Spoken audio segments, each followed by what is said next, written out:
ready for it.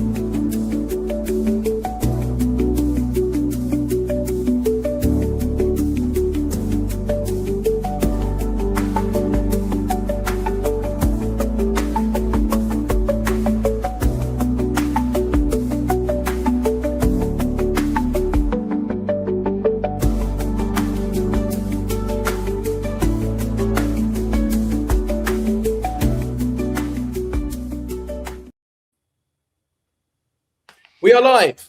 Good morning, everyone. Good afternoon, depending upon where you are in the world. It's quite bizarre, to be honest. We had a live stream. This is a colloquial name for a show that we say is Two Liberals and a Marxist, though in reality, that isn't really necessarily just the case. My name is Piotr. I am the host of Piotr Curzon Geopolitics, or the Global Gambit. I'm joined here by Professor Michael Rossi and Professor James Ker-Lindsay, both of whom I'm sure are well known to their respective audiences. We're streaming across YouTube, Substack, and X. And if you want to leave your comments, they will be on the bottom right corner of your screen. So you can see what people are saying. You can join us in real time. If you want questions to be seen, then maybe send a super chat, or we'll be monitoring as we talk, and some of us listen or disagree, depending upon it. But we had a live stream a few days ago about developments in Iran, but also sort of the past year. And 2026, I think many of us assumed would begin with some remarkable developments, maybe the first major geopolitical one being Iran. Yes, and then Operation Resolute Absolute happened, or Absolute Resolute, whichever way it is. What has happened in Venezuela, which will be the primary focus of this stream, is nothing short of unbelievable, extraordinary, remarkable, illegal, depending upon the type of words you want to use.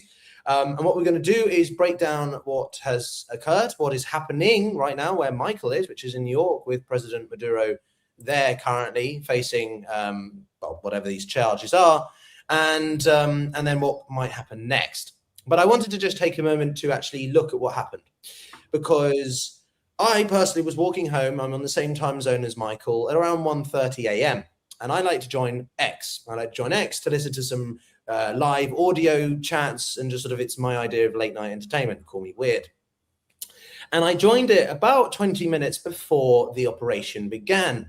And we saw these rumblings. We began to hear from the OSINT community, or open source, that aircraft were moving, that naval assets in the sort of northern shores of Venezuela were moving. And then by 2 a.m., we had a combination of pre-strike shaping, as it's known in the military, which is basically when the United States began to target cyber and electronic sites, specifically Venezuela's radar, comms, and command links. This was then followed by a huge influx at around 2:15 of Chinook aircraft, and what the military personnel at the address yesterday said were a combination of F-18s, F-35s, but also Apache helicopters. So you saw at least 5 targets being struck, from airports to ports to other critical and military infrastructure. This was to isolate the airspace and completely overwhelm, and as we soon came to realize, distract from the real operation, which was the insertion, special ops of Delta Force flying in to and around Maduro's main presidential quarters. And then within around 3:30, well, he was gone. He had been extracted. The point is, this entire raid lasted less than 90 minutes and demonstrated that there is no other military, and this is not an endorsement, it is simply a pure acknowledgement, that no other military, not even China's, could operate such a mission as we saw done by the United States. Now we have a situation where the president was taken onto USS Juris, or whatever it was called, I forget the name, and he was then transported to Guantanamo Bay, where he was then flown out to New York, and we saw the astonishing photos of him in, well, technically, which is a war crime. It is illegal under the UN Charter to take media pictures and usage of a POW, of a prisoner of war. But we shall come to that. James, Michael, thank you for letting me to lay the ground there, because I found it just incredible to covering it in real time. Where do we begin with this? What did you think when you woke up? I suppose is the best question for both of you. Well, I'll start off by saying that I have to give credit to the Trump regime for doing this before January 5th, which is the official return to work. January 5th is the official circle back in January day, and he did this over the weekend. So I was kind of hoping for a nice quiet weekend before the year actually began. But suddenly, here we are, 2-3 days into 2026, and we have our first attempt at regime change, and just really throwing the gauntlet down for what the rest of the year is going to probably present us. As always, I agree much more than I disagree with either of you, James, especially here. So I think that, first I should do is just start out by saying just New Year instead of Happy New Year, just New Year. This is quite ominous. This is, as you pointed out, more than illegal, but it is the Trump regime effectively saying to much of Latin America, the Monroe Doctrine is back. In fact, at one point, Trump even giddily recalled it the Donroe Doctrine. And this is effectively the United States telling everybody south of the Rio Grande, comply or face the potential consequences. I would differ with you on one point, which is that I think it's more of a leadership change than a regime change, but we can come to that. James, yes. I think very good point. Attempted regime change. We need to emphasize this. So my time zone is a little different from yours. I mean, it was much later in the sort of the day. Well, it was sort of late morning when the news came out, and I just. I was certainly shocked by it. Look, first thing I'm going to say is, for the avoidance of any doubt, I am not going to shed a tear for Maduro for one moment. He led an unbelievably brutal and repressive regime in Venezuela. He ran the country's economy down. We have seen millions flee the country as a result of it. But, and it's a huge but, I absolutely agree, this was absolutely and completely illegal. And I think it is highly damaging and dangerous for the United States and the West as a whole. And I know we will discuss all of this, but I as I say, I just look. It sort of came as a surprise, but it didn't. We knew that something was being planned, and I had done a video a few weeks ago on my channel where I sort of discussed this idea of regime change. Say, look, there is a very long and dishonorable history of this in the United States, of a number of regime changes. We've seen Iraq was a very important example, and again, I'd like to circle back to Iraq because I think it's incredibly important for what we're discussing now about, what is the US planning to do now that Trump's sort of saying that the US is going to run Venezuela. But Piotr, I think you hit on a very important point on that. What exactly does regime change look like, or is this just leadership change? But we have this whole history of regime change. The question was, how was it going to be done? The most obvious parallel with this is Noriega. Yes. And it was actually sort of pretty much 30 years, if I remember rightly, it was 30 years to the day that essentially the United States have overthrown Manuel Noriega. And for those sort of watching in the audience who are old enough to remember how that was done. But that was a much bigger build-up, and we knew that was coming. I mean, there was all sorts of, there was a much greater military presence on the ground. There was, those shots of helicopters with the blaring music out and everything like that.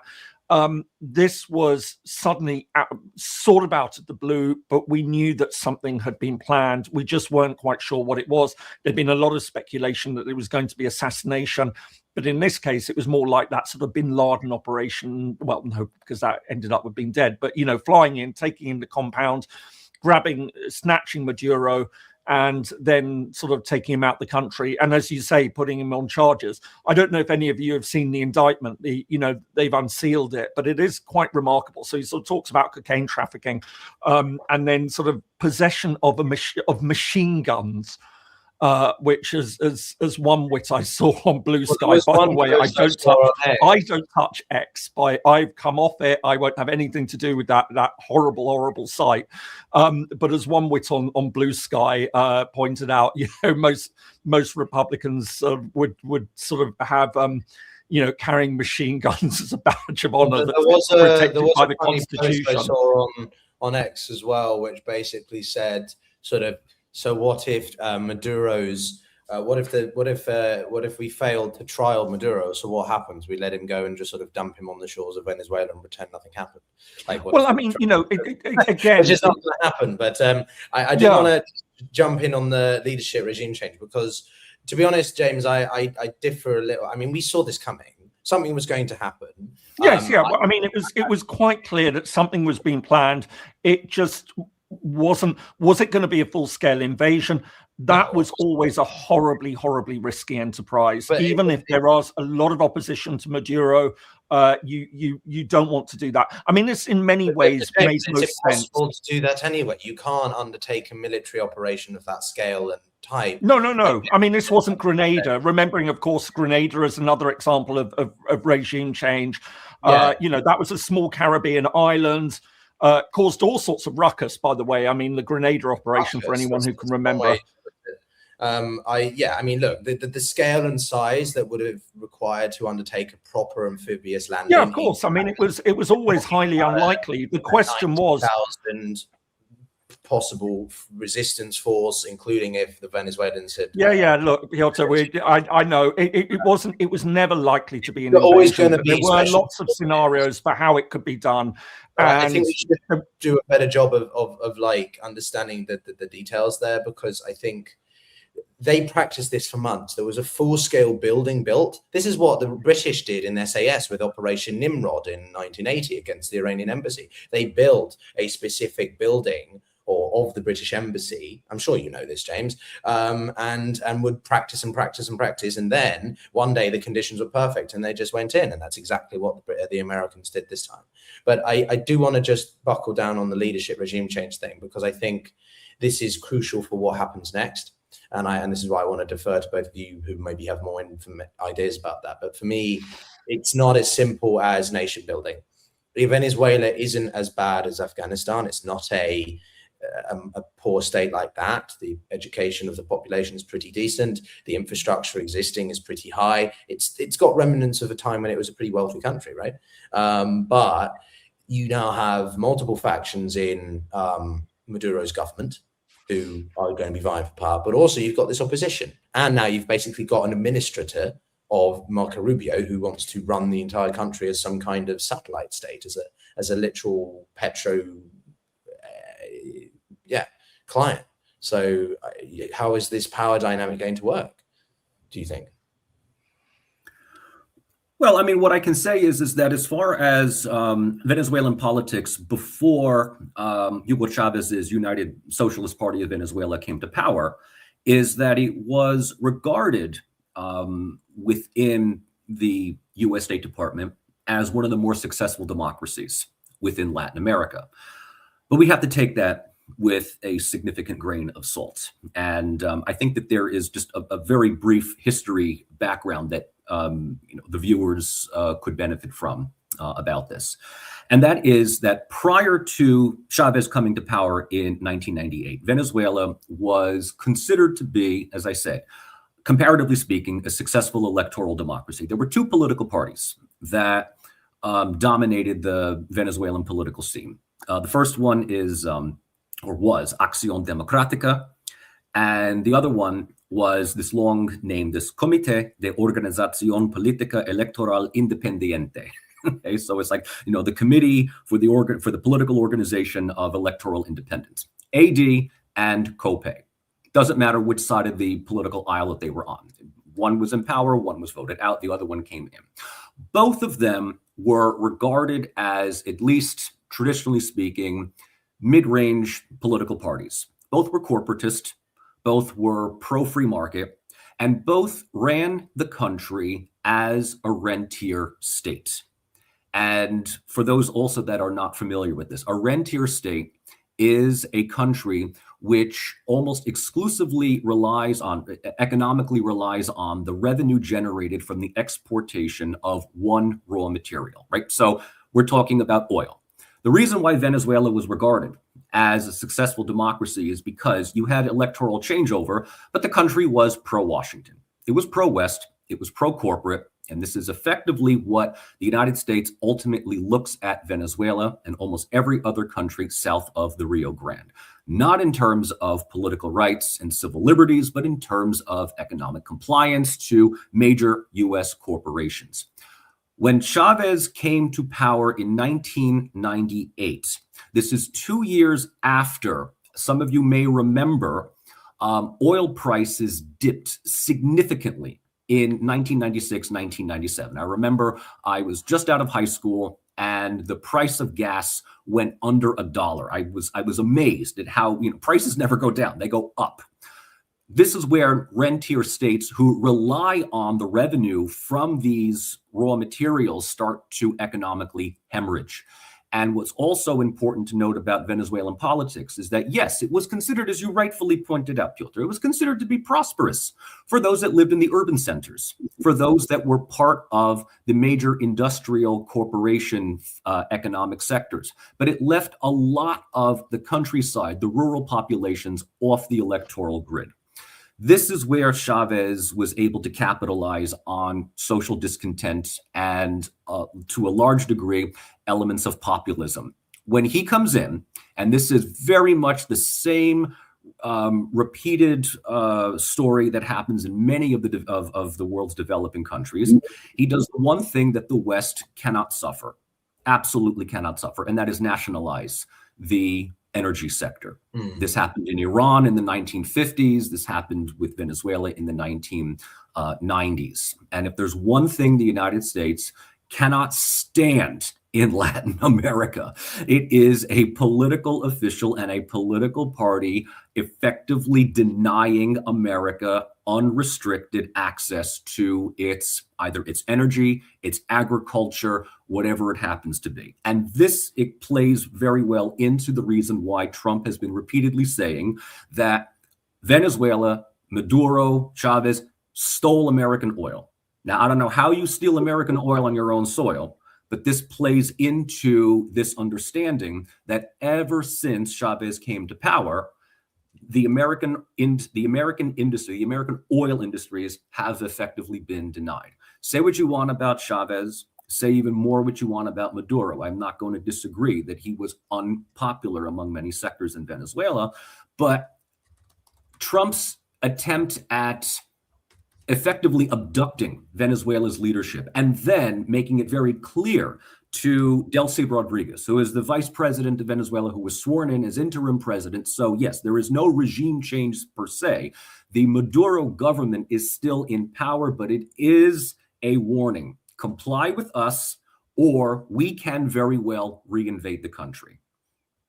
End of story. Yeah, I think it's important to point out that the situation in Venezuela has simply just shifted hands. It isn't like you've got a complete and utter rejection. What I find interesting is that a lot of Venezuelans are celebrating this, but there's a lot of also concern about the broader ramifications. I was reading one article in the Financial Times earlier, and it was emphasizing that sort of of the actors who have the ability to actually enter Venezuela and take over the oil or manage the sort of economic business aspects. Chevron is really the only one that has that at the moment, with about 3,000 potential workers. But there are plenty of other businesses and plenty of other groups that are not so sure they want to get involved.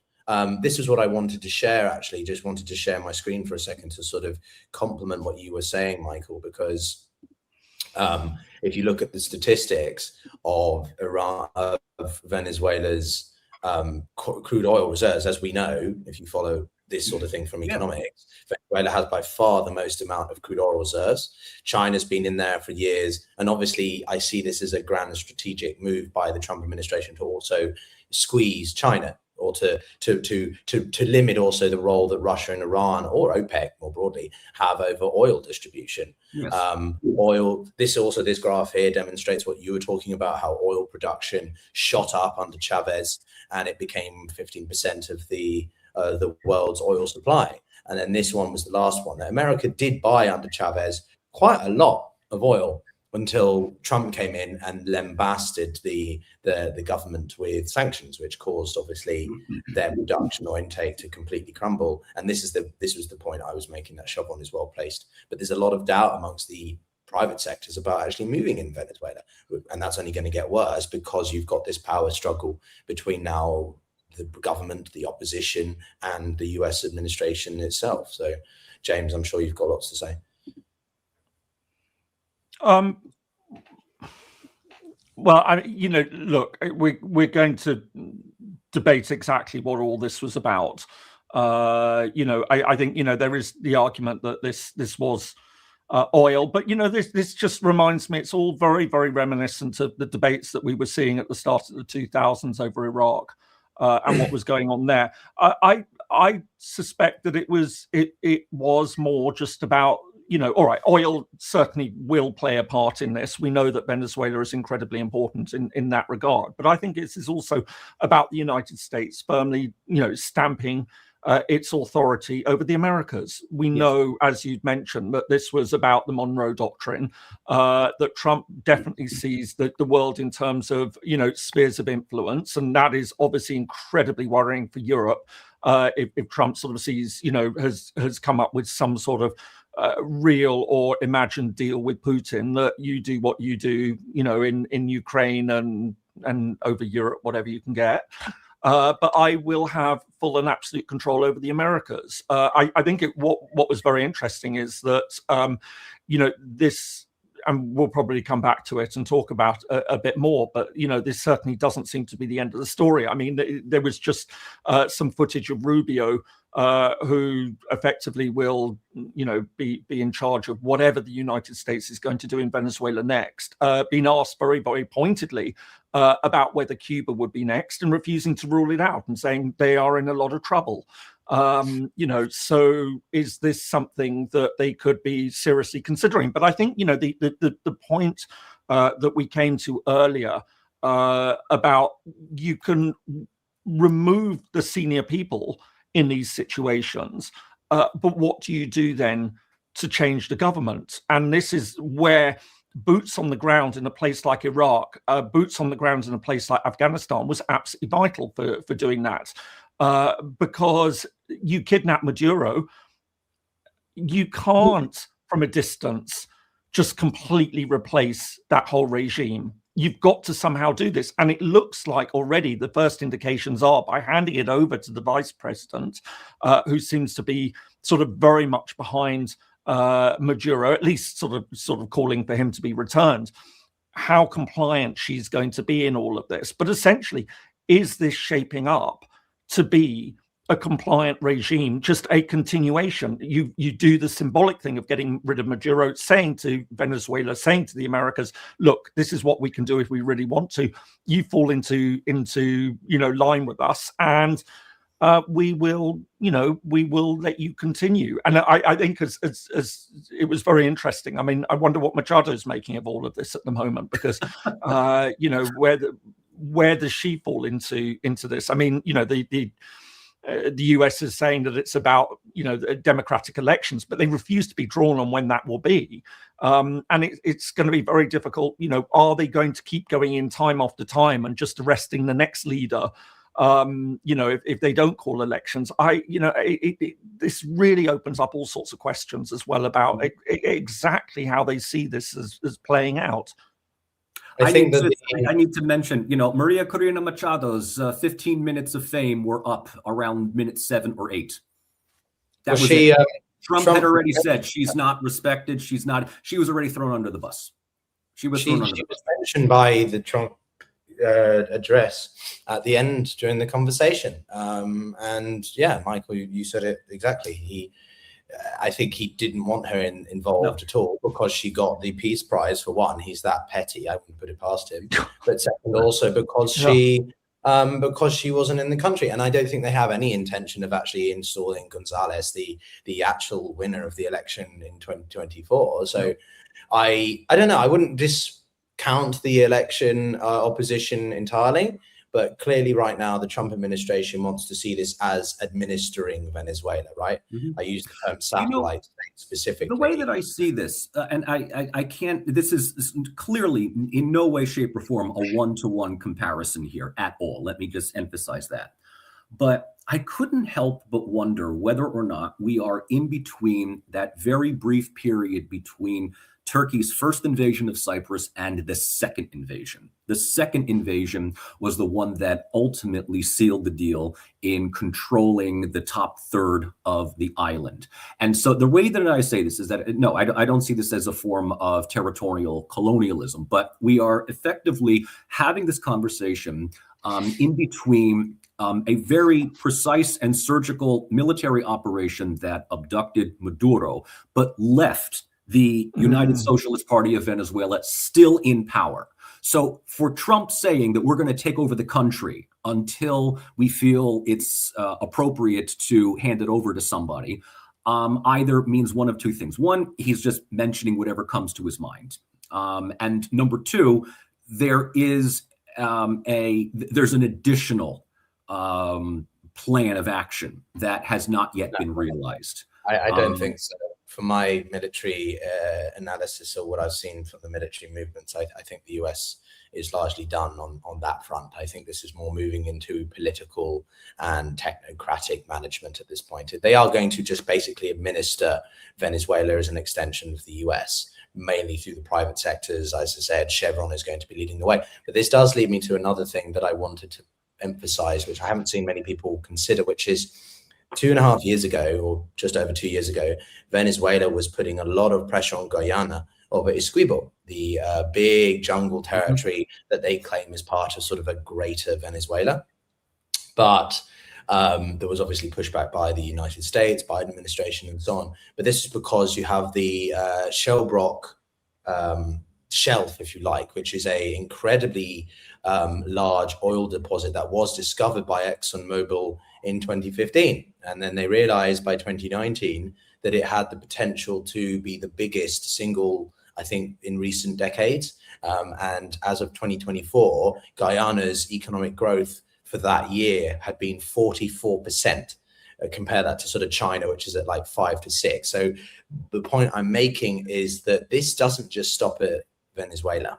We could damn well see the Americans trying to link up these two countries. You could see a bit of a tension between them and Guyana. Guyana is much more sort of, US aligned, if you like, because it's a British colony or former, but also just because they don't have any military capacity at all. The point is, though, it doesn't stop here. And we could see the Americans really trying to extract as much as they can from the oil fields and deposits or whatever around this part of North and South America. My main consideration is what the Brazilians and the Colombians would do, or say, if anything. Probably not much, but the Colombian government was the first to come out and criticize Trump's actions. And just to some comments I saw in the bottom right, yes, the UN is having an emergency meeting tomorrow, but emergency in the UN means about 3 to 5 business days. Because they're not going to meet until working day, which is Monday in this case. So anyway, I'm sure you guys have some thoughts on plenty of that.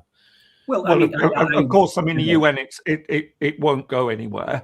For the very obvious reasons. Obviously, the UN, the United States is a permanent member, and so as we see in these situations, it will just, any hope of getting any sort of action. I mean, not just we always think in terms of resolutions, but you can have things like presidential statements.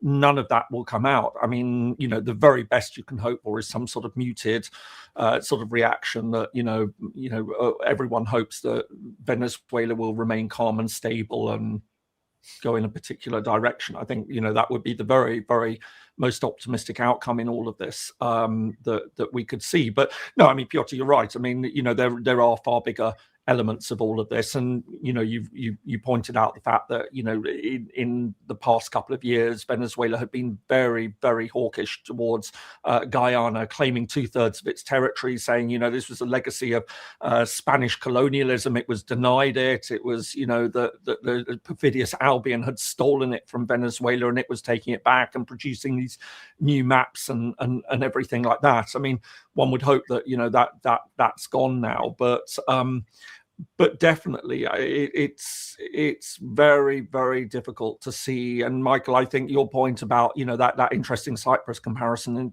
I think is very apt. We have seen that first step. There's statements that the United States is going to run Venezuela, but we just really don't know what that means, considering that you've still got a leadership which is supposedly very hostile to the United States. Is it going to turn around? What exactly is it going to be? How compliant is it going to be? And what can the United States do if it does decide to put up resistance? But I suspect that the United States has made its show of force, and whoever it is who's going to be running Venezuela now from Venezuela has got the message loud and clear, and is probably not going to want to end up in a jail cell in New York either, on literally trumped up charges.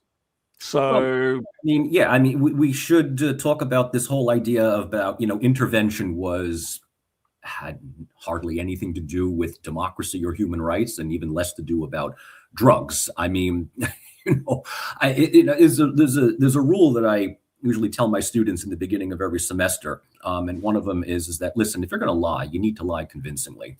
And the Trump regime just makes things up as they go along. Saddam Hussein had more weapons of mass destruction than Maduro had cocaine. It's going to be trumped up. It will be a kangaroo court. Perhaps Maduro is taking the fall. Perhaps he was unpopular among other members of his government, and they're happy to see him go. Perhaps we can find more cooperation from Rodriguez. We don't know, right? We honestly do not know. Perhaps this is nothing more than just a psyops for Trump, as a way of diverting attention away from domestic issues. The Epstein case is always looming in the background. There is rumors of another apparent government shutdown at the end of January. It could just simply be a display of force because this is what Trump does. We don't know. We honestly do not know. Obviously, he is mentioning a number of other countries within Latin America that need to watch their back. Mexico, Colombia, as well as Cuba. And let's not forget that this extends wider beyond Latin America to the possibility of the same thing with Iran. We also need to understand that, remember that a few days ago, Netanyahu came to the United States to have talks with Trump. Not a surprise. The Israeli government is absolutely in support of what Trump had done in Venezuela. And what this ultimately may lead to is the understanding that powerful states with the ability of doing certain things like this can absolutely be replicated among other countries with similar capabilities. But Michael, if I might just interject on that, I think again we get into that very interesting thing. In the case of Iran,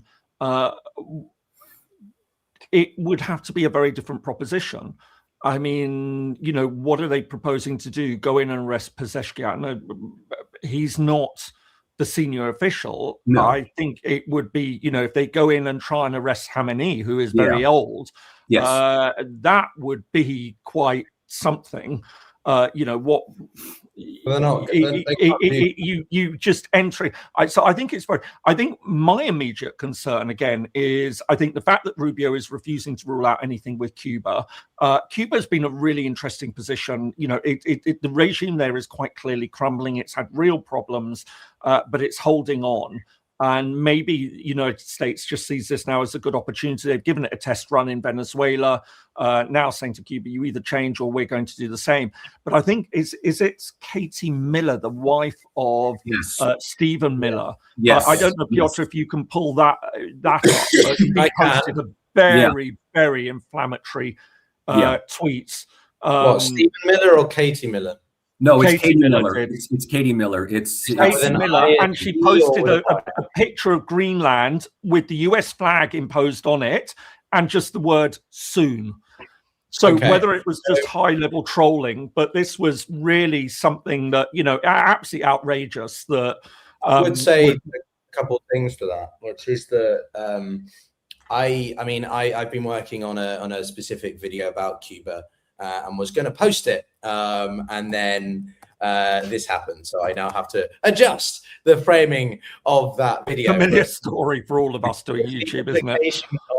The implications of this on Cuba are probably the most stark right now. I'm in Mexico, coming to you from the sphere of the world, which obviously shares the closest with Venezuela. And I was talking to some Mexicans. There's a few people on their last day before they go back to work in the Foreign Office here. And Claudia Sheinbaum is obviously, whether you agree with her ideology or approach or not, she's pragmatic. And we saw that, I think, pretty clearly when she took on Trump in the first few months around the tariffs, and quickly sort of Mexico fell out of the headlines or the eyesight, the focus of the Trump administration, because they largely complied. But she did it in a way that didn't damage Mexico too badly. Mexico's actually been growing quite well. People, while they don't necessarily like her domestic policies, have been largely supportive of her approach in foreign policy. But I do think that the situation in Cuba is the most precarious. The economy has contracted by about 15% in only a year, and the country was completely reliant, effectively, on Venezuelan oil. So for this now to be completely shut off, they have little to no source of energy at all. You've got constant blackouts. I remember being in Cuba a few years ago, and blackouts were part of the routine, but now they're almost semi-permanent. So I'm very fearful about the future of Cuba, and also because obviously what's interesting is Trump has effectively handed over administration of Venezuela to Rubio, and Rubio is partially Cuban, so he's going to be very keen on, I think, stepping forward to Cuba. I don't think anything is going to happen right now, but it's going to happen soon. Certainly in this year, you might see rumblings happening. But I think it's a personal project of Rubio, and of which I might add on a side point, how much is this doing for Rubio as a potential runner in 28 or something, right? This is positioning him to be quite a clear, he's certainly demonstrating his capacity to lead or be much more of an assertive authority figure. But yeah, I will see if I can find that quote. Is it Katie with an IE or with a Y? IE, if I remember, Katie. Yeah. Yes, it's effectively Greenland with the American flag. The entire geography is just the American flag. Yes. Okay, I saw this as well. Yes, no, this was unsurprising. The last thing I would say, just on Iran, from a military standpoint, I find it incredibly unlikely that you would see any operation that we saw in Venezuela happen in Iran. The topography, the logistics, it's much harder. It's much tougher to launch some kind of ground invasion, and it would be much more obvious. Iran is surrounded by countries that are more sympathetic to it. Russia's much closer, China's much closer. Not that they're going to get involved, but I think it's a world away for you to see a sort of operation of Venezuela's kind in Iran. I just don't see it. I think we're much more likely to see the Trump administration support the concurrent ongoing protests, which are getting deadlier and deadlier. But this is the post you meant, Michael? Yes, that's the one. Yep, that's the one. Okay. I think we also need to, because we seem to be gravitating, and this is what naturally happens, right? We seem to be gravitating towards this whole idea of after Venezuela, is Cuba next? Is Colombia next? Is Iran? I mean, this is very much the same thing of, after Ukraine, are the Baltics next? Is Poland next? Is Kazakhstan next? I think that we have this tendency of overestimating the capabilities of great powers like the US and Russia. I need to emphasize this once again. We are still very much in the dark about what happens next. Trump can talk all he wants about controlling Venezuela's oil, which I mean, in a way, this is nothing new. I mean, this has nothing to do with making life better for Venezuelans. This has everything to do with the United States gaining control over the largest oil reserves in the world, and which I need to also add here. Someone in the comments had talked about how China also has an interest in oil in Guyana or gold in Guyana.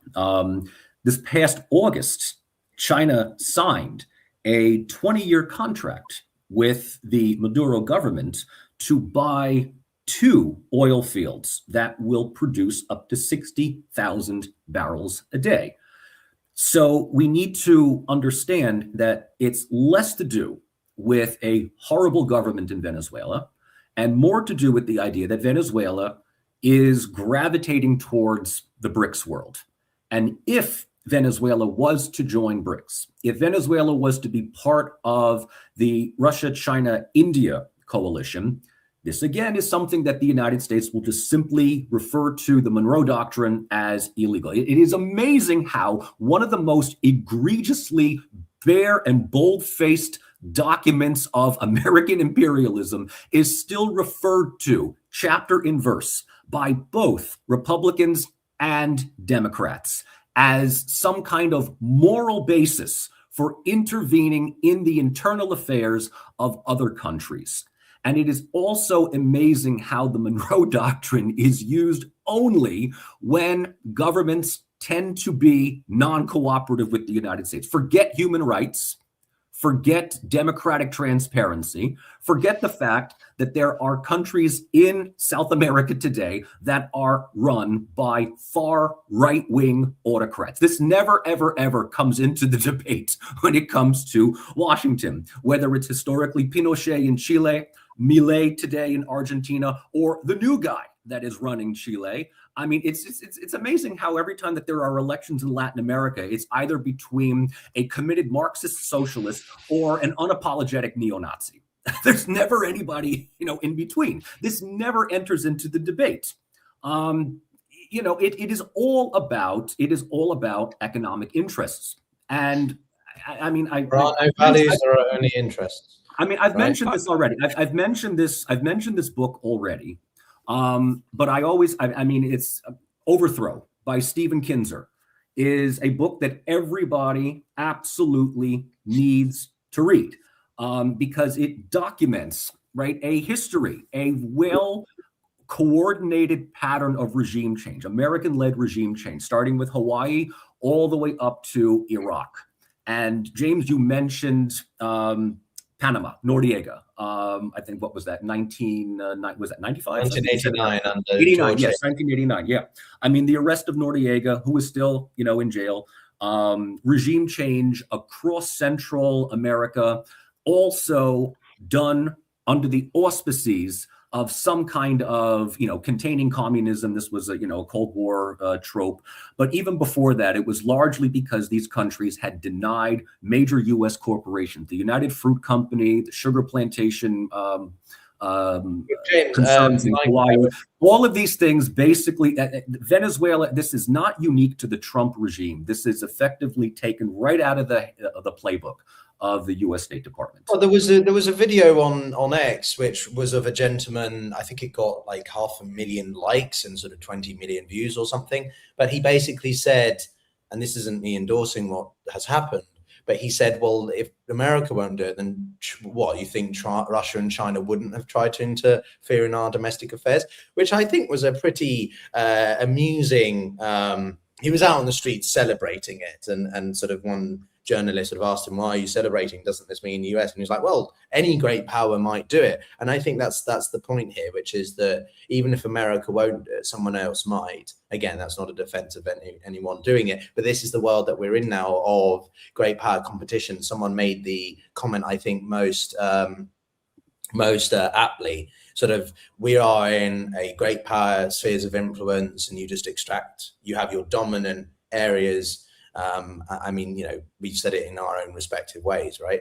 And what I see here is a bit more of a broader strategy, which is that the US is effectively trying, or Trump more specifically, is effectively trying to systematically dismantle individual countries that are increasingly anti-America or opposed to America's sort of dominance, right? BRICS was going to see Venezuela join, and now you see Venezuela gone. Syria has disappeared. Are we going to see Iran sort of forcibly intervene by Trump to make it more aligned to the West? You know, is this part of some broader grand strategy to curtail China's anti-American alternative system, the BRICS-led system?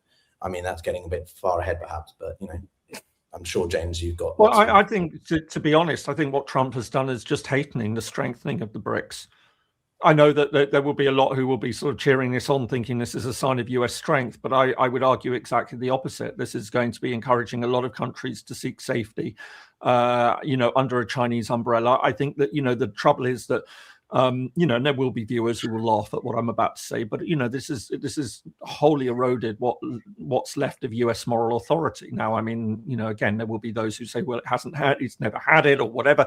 No, I think we can talk. I mean, you know, for a lot of those, I will always retort, well, give me the choice of, would you prefer to live under a liberal democratic system or not?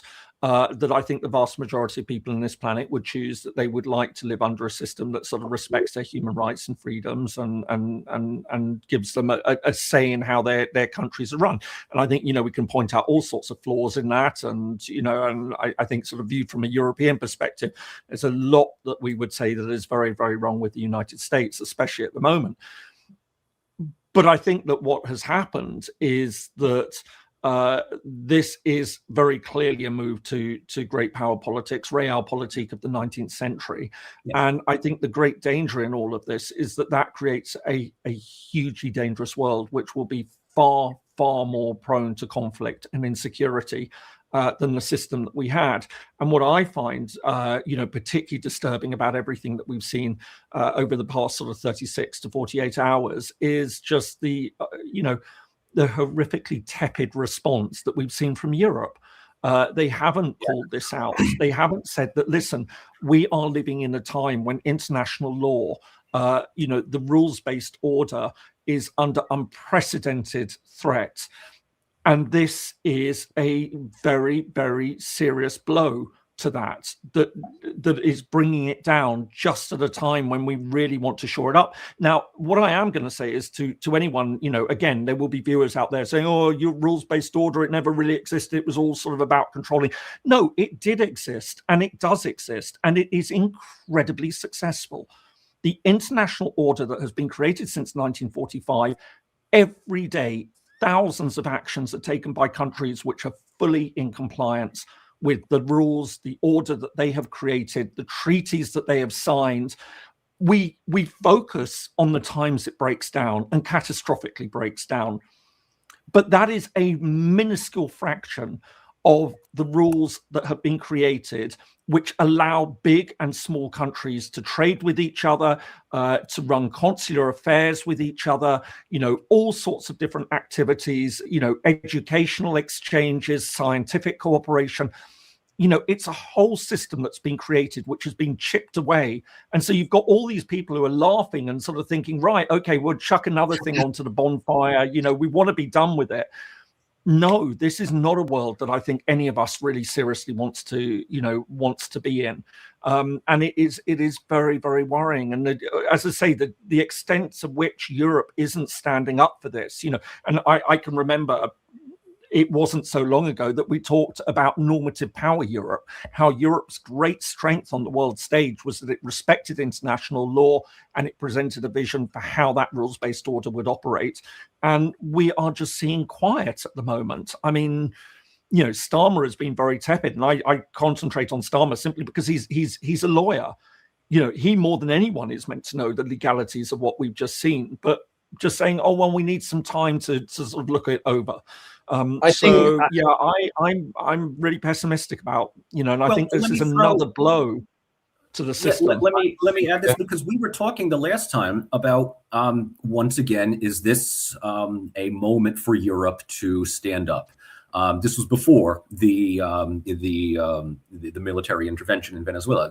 Our last talk last year, we talked about, will Europe develop some autonomous voice apart from that of the United States? And the last 24 to 48 hours have proven, no, they will not.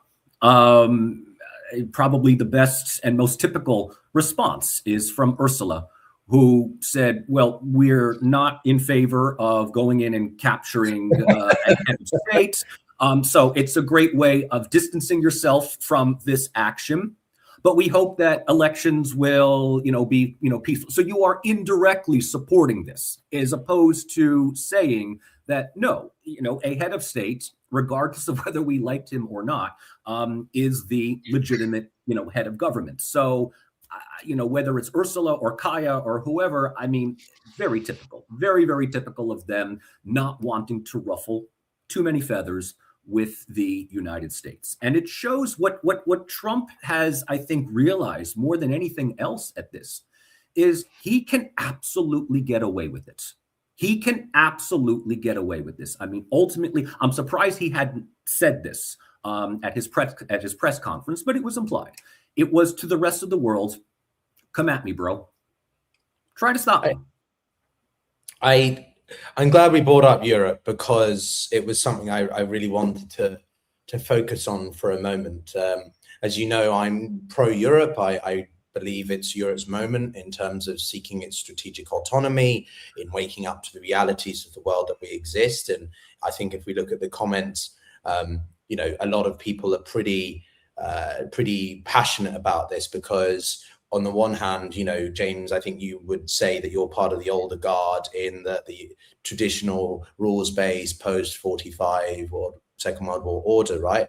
But that clearly just doesn't hold ground anymore. The Trump administration, let alone those that we more associate with this, like Russia and China, there is no interest anymore in all the principles or values-based order that we've been accustomed to, and in many ways have never fully held up, because it was the inconsistencies, the double standards that a lot of people have been so angry about towards the West's actions in Iraq, in Afghanistan, in Panama. Many people question the legality of that.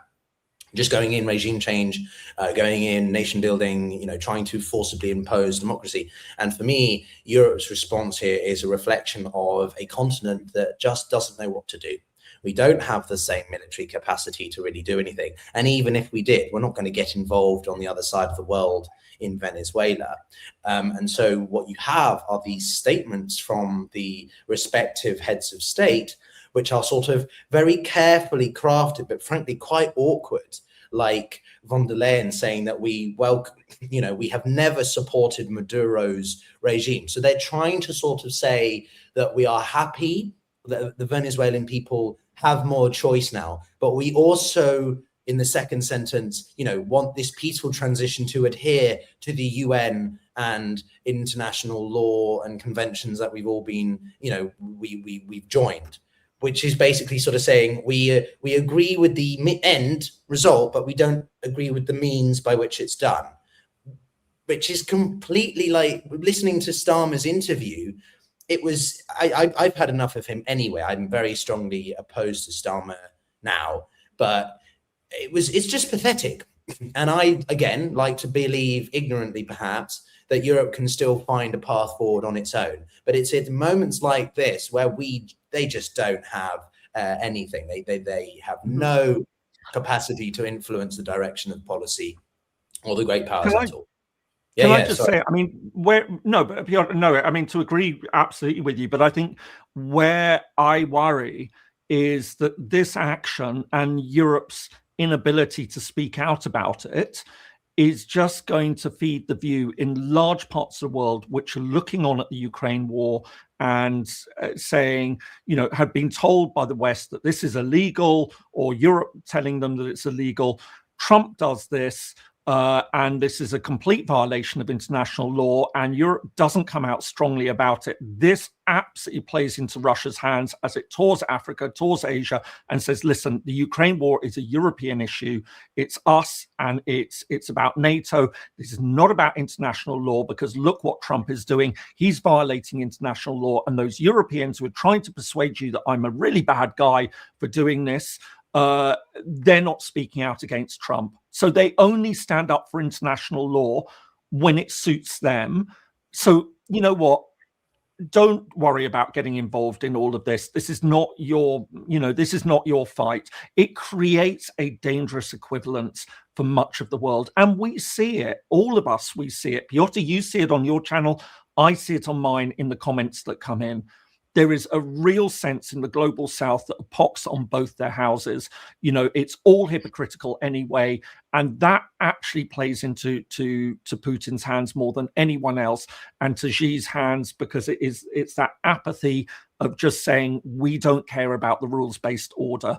And this is what really, really worries me. And I don't think that Europe understands that diplomatic political dimension of what we're seeing at the moment. This taking on Trump and challenging him, we aren't expecting, Europe to fight Venezuela's corner or anything like that. But if it doesn't speak out about it, it just feeds that narrative of hypocrisy that, the West just will stick up for its own, but it won't speak out. It isn't really about values. It's about its values when it wants to apply them, but no one else's. I think this is hugely, hugely damaging. But call me an old ideologue and sort of, a softy, believe in the international law. I think that's where you and I differ, James, because I do think Europe would be slightly, or maybe I'm naively hoping it would be different over Ukraine, because it's much closer to home, and therefore the just sheer realities of that would mean that they wake up. But I think Europe needs to stop trying to preach and pretend that it can uphold or adhere to these principles that it's long expressed, because we just don't follow through on it. I think you're better off not saying it and then not enacting on it. Be pragmatic. Interests need to lead now more for Europe. And I don't like saying that, because I like to believe in international, relations and the UN and stuff. But I just think we need to, I've shifted much more towards a sort of principled realism in the past week alone, in sort of like, I want to believe in the principles that we like, democracy and all that. But Europe needs to wake up. We need to seriously. We've been saying this since the 90s. We've been saying this since the 90s. I mean, Europe needed to wake up over Bosnia. They didn't. Europe needed to wake up over Kosovo. They didn't.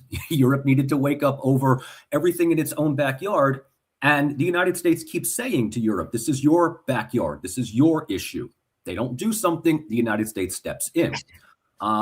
So, in this regard, it really seems like the people that are speaking on behalf of, first, the European Union, which I expected them to give these tepid responses.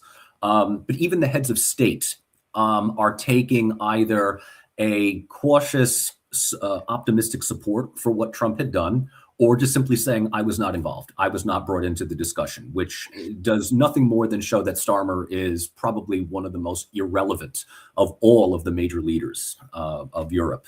So we talk about this all the time, about when is the hour of Europe. Europe keeps missing its hour every single time. But people would argue that, does Europe even have an hour, or was its hour, that was the whole point. I mean, we love to talk about, again, the importance, the relevance. I mean, they're operating on legacy.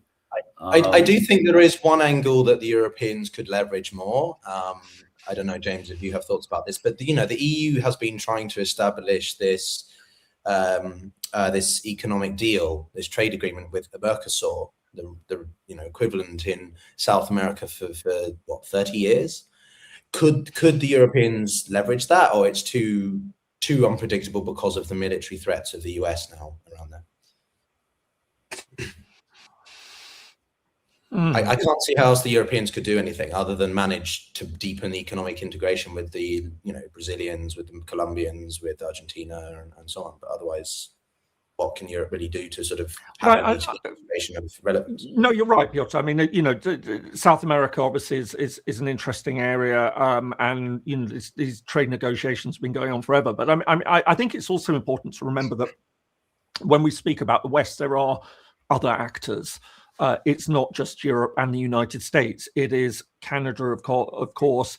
You've got Australia, you've got New Zealand, you've got Japan, you've got South Korea, all of these elements. And I think, we can say that I think there is still a large enough coalition which is broadly aligned on things. But Europe was in a very, very powerful economic and political position to be taking the message about the need to respect international order to other parts of the world. So one of the ones that I've often brought up is Africa.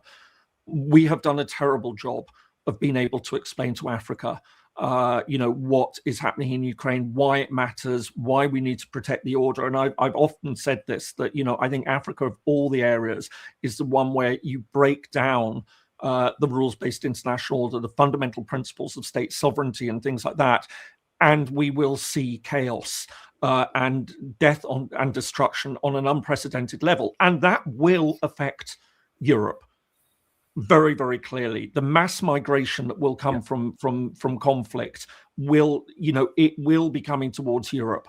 Maybe the United States is more isolated from this, but Europe, has a vested interest. And we have seen, back in 2015, for example, the mass migration that was coming, from the war in Syria, from Afghanistan, and the chaos that caused. So, these are the things that Europe really needs to be paying attention to and trying to bolster that support. I just think that Europe, this is the story time and time again. We talked about it in the live stream a few days ago. The problem that Europe has is that it just cannot form a single political vision, of the level it really needs to, and then carry through with it. So we see this with Trump. Europe gets nervous, says, right, okay, we must do something about it. They managed to seemingly get Trump back into where they want him, and then they just breathe a sigh of relief, and that impetus disappears. And this was the live stream. So anyone who didn't watch the live stream a few days ago, go back and watch it. But it really, I think this is incredibly important, and I want to see Europe taking a much stronger stand on its own future and making that case, and not just Europe versus the United States and Russia, China for the world. But I think Europe can work with countries like Canada, can work with other partners around the world to be making a much stronger case of why we shouldn't be ditching the system and why we don't want to go into a great power sphere of influence type of 19th century realpolitik. But do we have a choice? If that's the direction that countries that are much more powerful than Europe as a collective, or let alone singles, does Europe have a choice at this point? I personally am in favor of Europe revisiting the Convention on Human Rights, because I do think there needs to be a modernization of it. I do think there needs to be a revisement. Unfiltered, non-managed migration is a huge concern for Europe at the moment. And that's not coming from just working in Whitehall. It's also coming from working across Africa. And you hearing the relationship that a lot of Africans have towards Europe especially, let alone the great powers, if you want to call them that, in Russia, China, and America. I think that Europe really needs to wake up to smell the roses around the opportunities that Africa has, but also the challenges it poses, and being much more assertive in determining what its own interests are, be that managing migration, be that securitizing its borders against Russia and Putin, be that against decoupling itself or de-risking at least from China, America, whoever. But these are not small scale singular issues. They're all integrated and big. If I might, doesn't that make the case for Europe to act a lot smarter on this? In a world where you do have, China acting the way that it does. And I think many countries are very unhappy with the way that China operates. We can see that debt diplomacy and the way that that's functioned. It removes a lot of sovereignty from countries. We're now seeing the United States behaving the way it is. We see Russia. Many Central Asian countries will be very nervous about, Russia's behavior. Europe has the opportunity to present a very different model, that it's a cooperative model, that Europe isn't, Europe's had its era of colonial, and it was a disastrous era. Let's not make any, bones about that. It was horrific, the effect. But those European countries, Europe is now got an opportunity to say, look, we've moved into a very, very different sphere, of cooperation across Europe. We can show an example on this. We want to work with you. We're not going to dominate you in the way that, China, Russia, or the United States are aiming to do that. So actually, Europe has, again, a great idealist on this, but it's got an opportunity to present a vision of, a rules-based order which allows small countries to remain sovereign and work with each other in a cooperative economic way. So I think this is actually the moment that Europe should be stepping up and presenting a much clearer vision of autonomy for these countries through cooperation.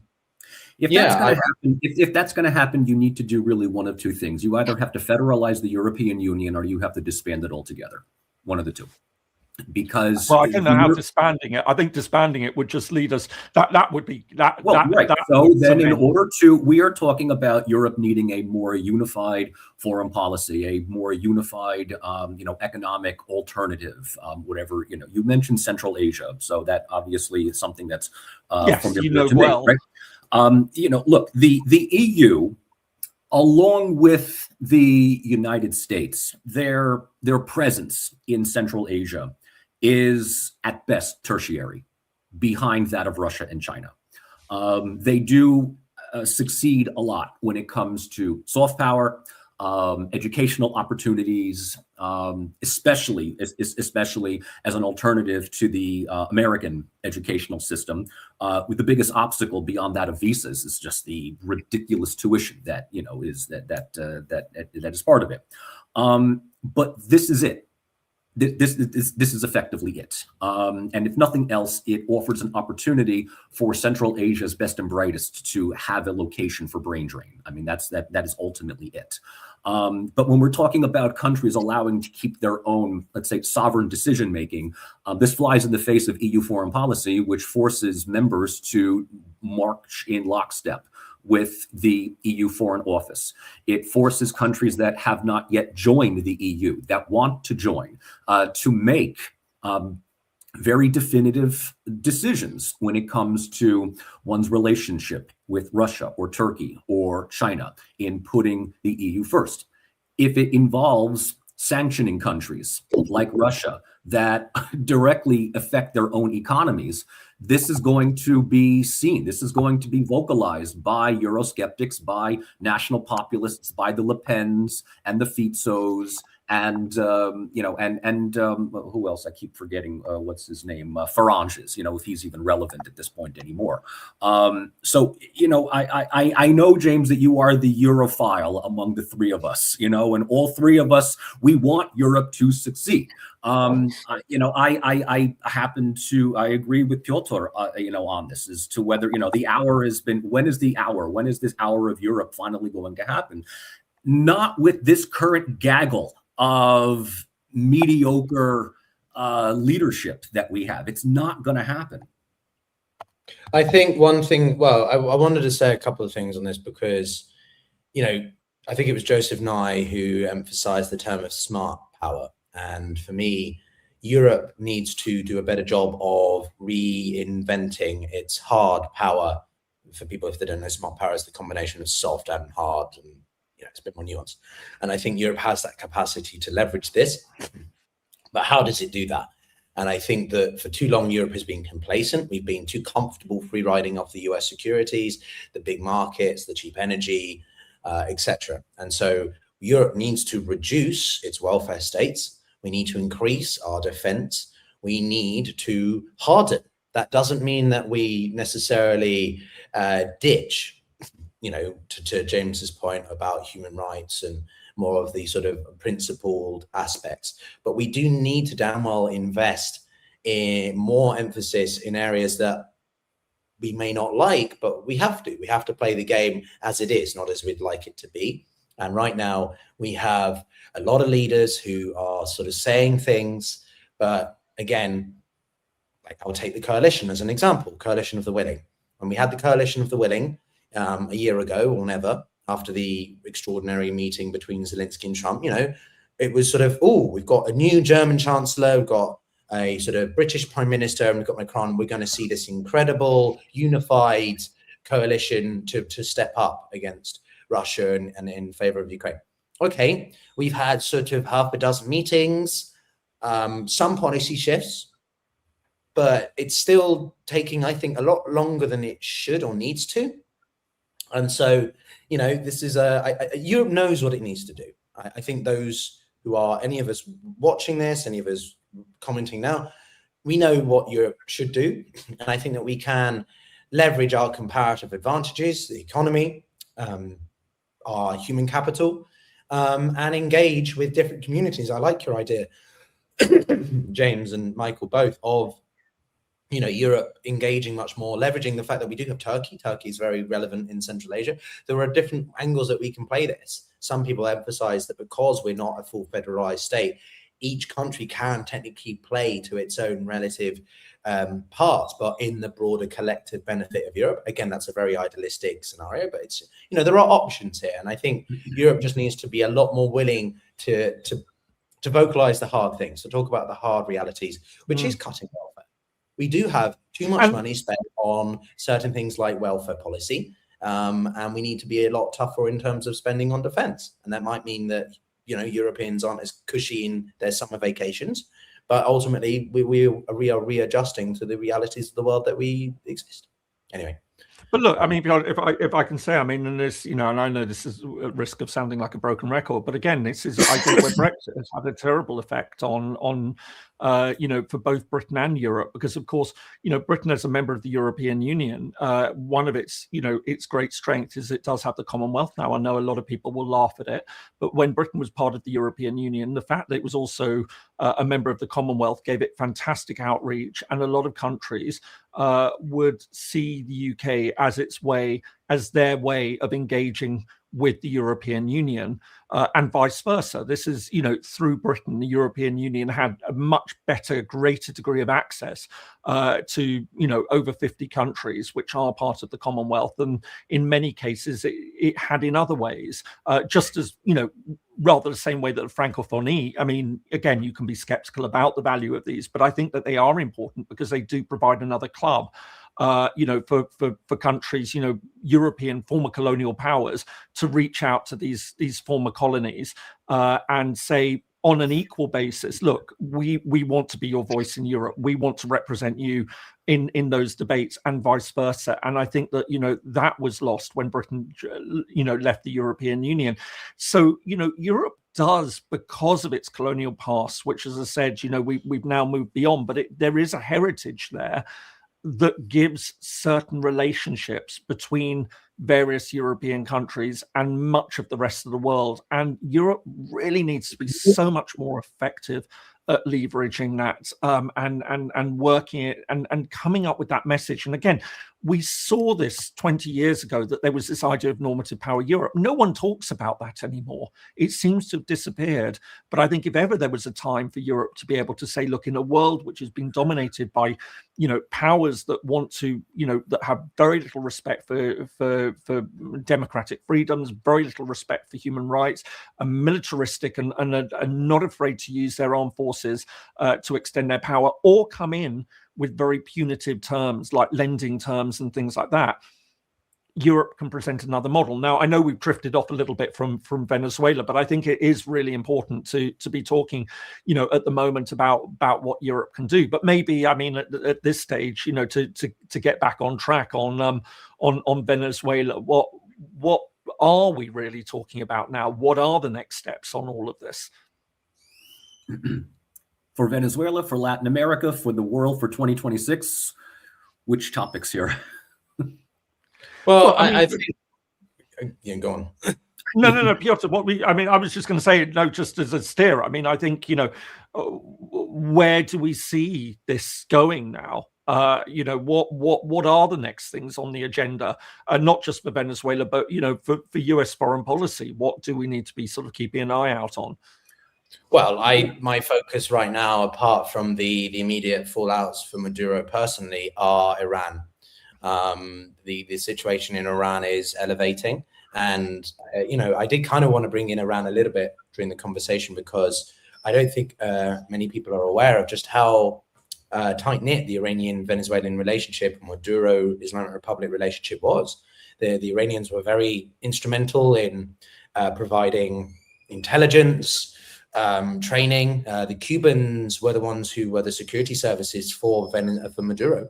So there was this anti-Western or whatever peripheral group of countries that worked very much with Maduro's government, and the Islamic Republic would provide a lot of military training to parts of the Venezuelan government forces, and also Hezbollah, the proxy of Iran in Lebanon, was very active in Venezuela. The two signed a strategic partnership a few years ago.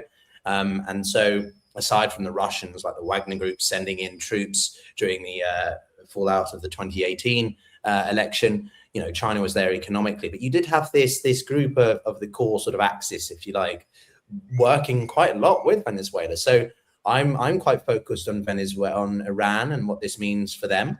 But also, obviously, I think the two main things to watch, if we're going to sort of say where could this happen next, it's Cuba and Greenland.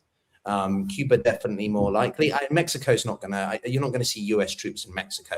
You might see Trump revisit the relationship with Mexico in getting more aggressive in terms of wanting to deal with the cartels, but he's not going to annex northern Mexico or something. I think it's more from an economic warfare standpoint. Cuba, on the other hand, really don't know. And Greenland, I'm most fearful about, because whilst Trump sort of joked about Canada, he isn't joking about Greenland.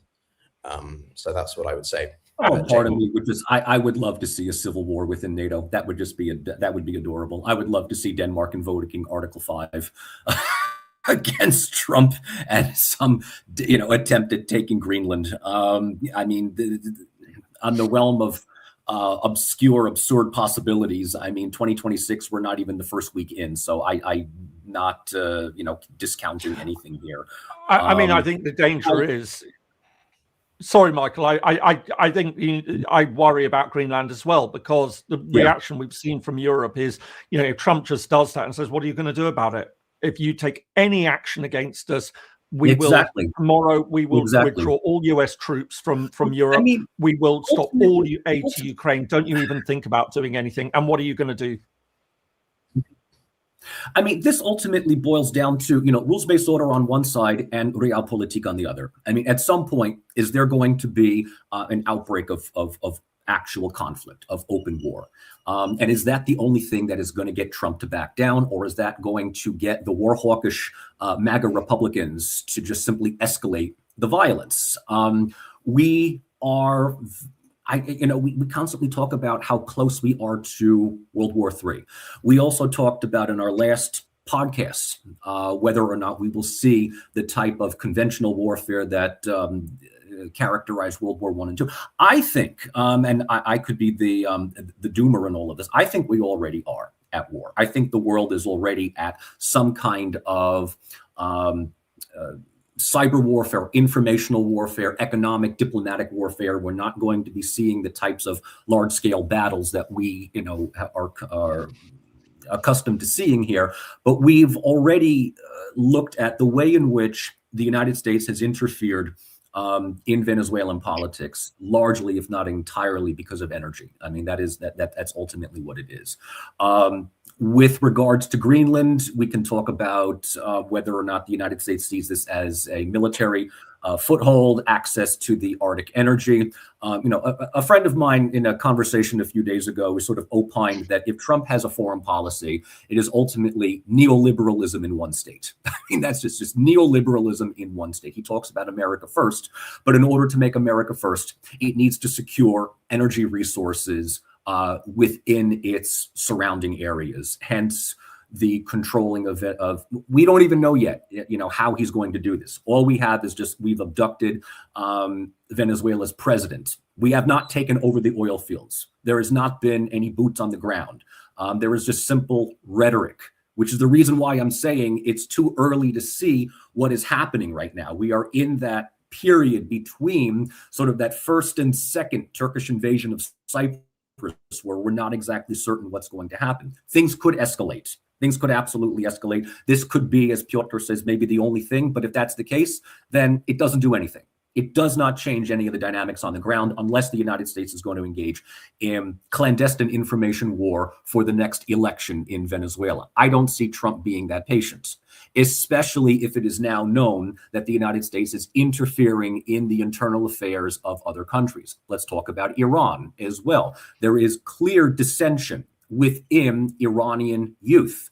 But that does not mean that they welcome American and, dare I even say, Israeli intervention. And the more that Netanyahu and Mike Pompeo and Mark Rubio say that we stand with the Iranian people, the more the Iranian government can turn this around by saying that the protests are effectively controlled from the outside. It's a typical tactic of how color revolutions operate. The worst thing that you could ever do if you are protesting against your unpopular government is to accept Western NGO aid, because that automatically now makes you out to be agents of another country. And so we have to be very, very, very careful about whether or not the United States or Israel is going to be conducting any further internal dissent within Iran, because anti-government protests in Iran does not automatically equate to being pro-Washington or being pro-Western. It is simply protesting an aging, crumbling regime that is still clinging to Islamic theocracy. That is ultimately what it boils down to, along with soaring energy costs. But that does not mean that the United States can simply interfere in the affairs of other countries and just simply think all they got to do is decapitate the leadership. And we can see pictures of people rejoicing. I don't want to see Venezuelans in New York and Miami rejoicing. I want to see Venezuelans in Caracas. And if that does not happen, we do not, please do not take the sentiment of the diaspora to be the sentiment of the people in the actual country. No, but I think there is a fair amount of support or whatever, cautious optimism or cautious hope, Michael, within Venezuela itself, as there is in Iran. I think it's pretty clear that the ones with the biggest opinions will have the loudest voices, right? And the ones in Iran who are very pro-monarchy don't necessarily represent all or the biggest majority of those in Iran. Like in Venezuela, the ones that are pro-American sort of intervention or liberation, as they might call it, represent the majority of people who are more actually worried about the economic fallout for this, the instability it's going to cause, and so on. But I also think that at the end of the day, America intervenes, yes, but so does every country. There's not a defense of America, but the Chinese do intervene in their own respective way. The Russians intervene. What are they doing in Mali with the Wagner Group, with the Africa Corps? Yeah. Exactly the same. Every big player will interfere in their own respective way for their own respective interests. It's just America is the one that preaches about sovereignty and stuff, which is what pisses everyone off the most, because they say one thing and then do another. Which is why I think we should stop saying that. If we're not going to adhere, my core takeaway from all of this is, if we're not going to adhere to the principles that we're preaching, then stop saying them and just do it. Which, I almost have to give Trump credit for being as honest as he is. He's not talking about democracy or human rights in Venezuela. He's just simply talking about retaking the oil industry. That's it. I mean, this has been a statement that John Bolton has been making for years on Fox News and others, right? There is a certain amount of just bold-faced honesty that is coming from Trump and Rubio and Lindsey. Lindsey Graham never misses an opportunity to brown nose and lick boot whenever he needs to. Pompeo, all of them have effectively said this is basically about oil. That's it. Yeah, but I think the problem we're seeing here is very much the same problem, and I think the Venn diagram circles would intersect almost perfectly, and I know I'm about to say something which might seem a bit odd at first, but it's the anti-vax movement as well. It's the fact that vaccinations have been so successful that it's given rise to a section of community that just thinks we don't need them, they're dangerous. It's like, no, we need them. We have got to this stage today where we don't have to worry about these diseases precisely because it's been so successful. And I think we're seeing exactly the same with US foreign policy. We're seeing a cadre in the United States who says, we have a system that has created so much strength for the United States. We don't need these allies anymore. We don't need these organizations anymore. America first. When in actual fact, the very foundations of US leadership, the thing that has given it absolute strength, is this multilateralism and working with European partners. And, and again, I've said time and time again, Americans will say, oh, the Europeans, they never pulled their weight on defense. And Washington thanked its lucky stars under every other president that Europe didn't do that, because it kept Europe compliant. It meant that Europe was effectively a protectorate of the United States. And it meant that when Europe wasn't spending enough on defense, whenever it did spend on that defense, the Americans say, listen, we're providing the bulk of that defense. Your systems need to be interoperable with us. You need to buy American equipment. So Europe wasn't spending so much, but what it was spending was going straight into US, into the US. And the fact that US was providing that security umbrella meant that it had that unassailed leadership of the West, that it would go into things like the UN. And apart from certain issues like Iraq, which was highly divisive, on most things, it had that leadership position in NATO. And that's all been squandered because you have this group in the United States who are incapable of understanding the basis of US power. And again, this is why I think everything that we're seeing under the Trump administration is so utterly disastrous for the United States in long term, that it's going to weaken it. That the last thing that the United States would really want is to have a major Europe developing its own strategic autonomy that, stands apart. And, it's going to be really, the big question we've got is, we haven't even got past the first year of the Trump administration. We're not a quarter way there yet. Any following US leader, are we at a situation where things can't be rebuilt? Is there still any hope that you could see a US leader who would come in and sort of recognize that value of what American power was really built on, or whether Trump's going to continue this and there will be pushback? Because I think the other thing that we have to bear in mind is that South America today is not the South America of the 50s and the 60s. It's a lot bigger, in terms of economic strength, in terms of population.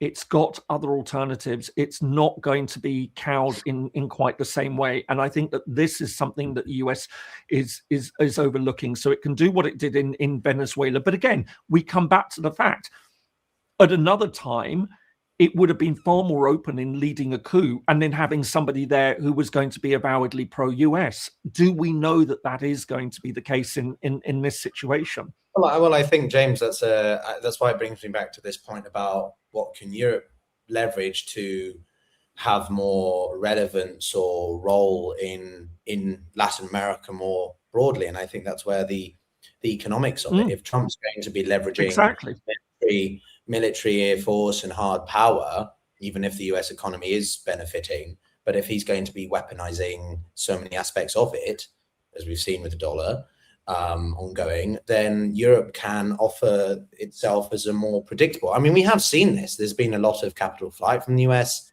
in the past few years. There's been reallocation of companies, relocating, to Europe. I'm not saying suddenly this is going to change America's global might, but Europe, I think, can certainly do more, which doesn't antagonize too much.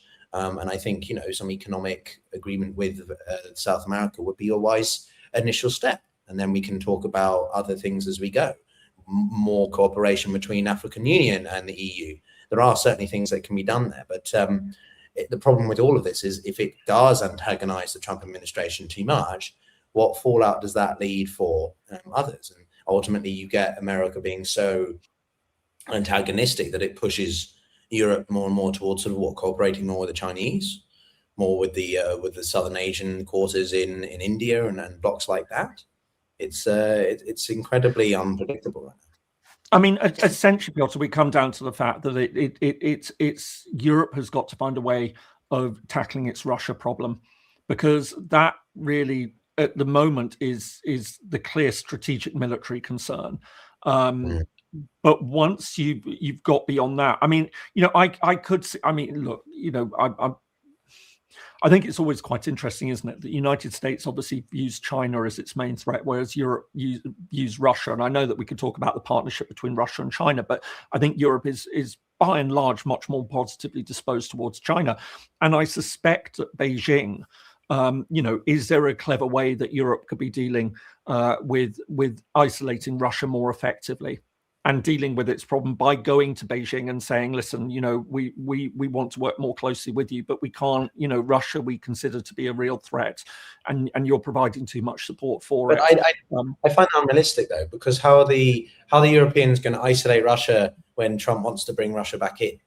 When Trump really wants to that's exactly, this is why Europe needs to be doing far more strategic thinking on all of this. I can see a future for where Europe could actually replace the United States and present a very different model and be actually a far more powerful actor on the global stage by presenting a very different model of how you can do cooperative politics and in international relations, which Trump is hastening.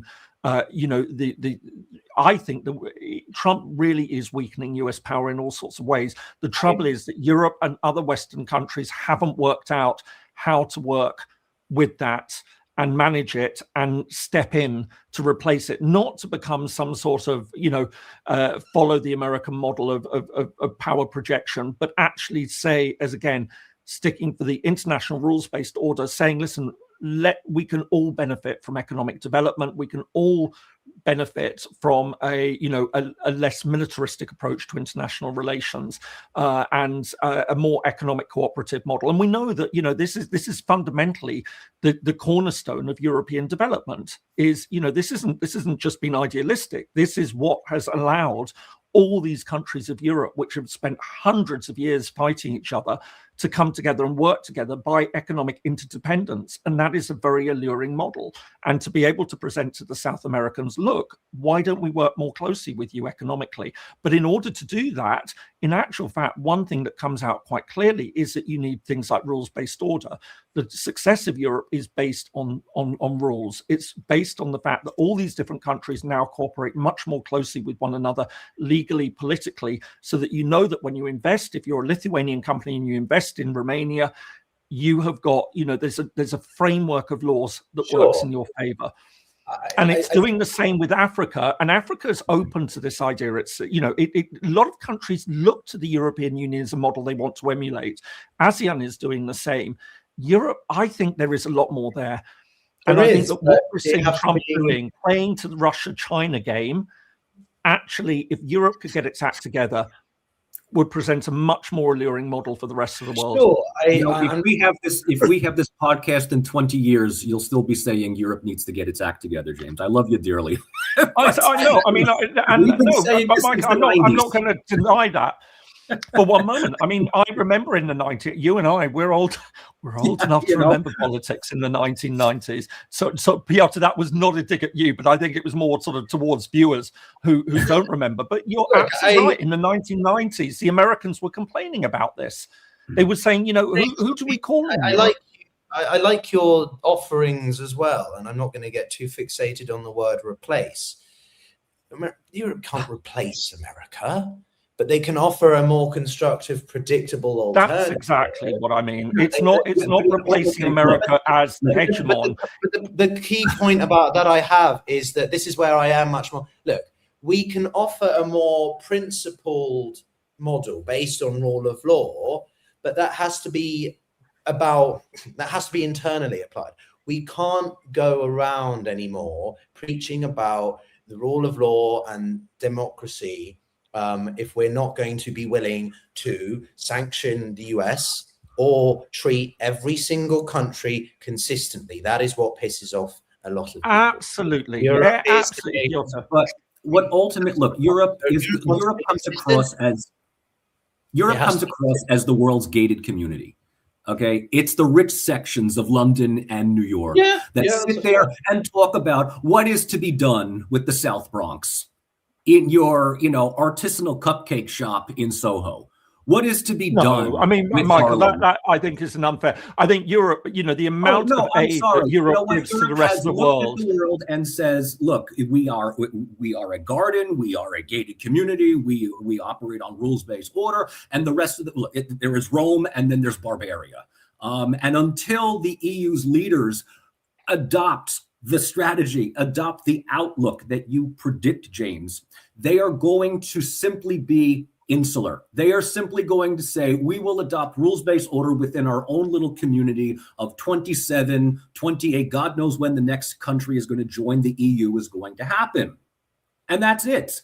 I don't see them as successfully weaning China away from Russia. I don't see them as being this attractive market in Latin America when it's either American markets, Chinese markets, to a lesser extent, Russian markets. So in order for this to happen, the Ursulas, the Kayas, these other mediocrities need to either go away, or there needs to be a new generation of leadership within Europe that actually has an effing backbone.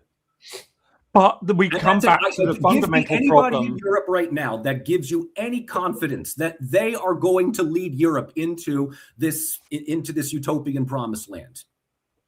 But look, I mean, we come back to the point that we were making right from the start, is that, you know, what we have seen this weekend, I think, is actually weakening the US. It's another model, but the trouble is, and really, if I were to say what is the fundamental point of this conversation, it's to say that, you know, when Europe and the other Western countries cannot stand up to a violation of international law that we've just seen in Venezuela. And again, listen, you know, we've talked about Iran, we've talked about Venezuela. I do not care one jot for these regimes.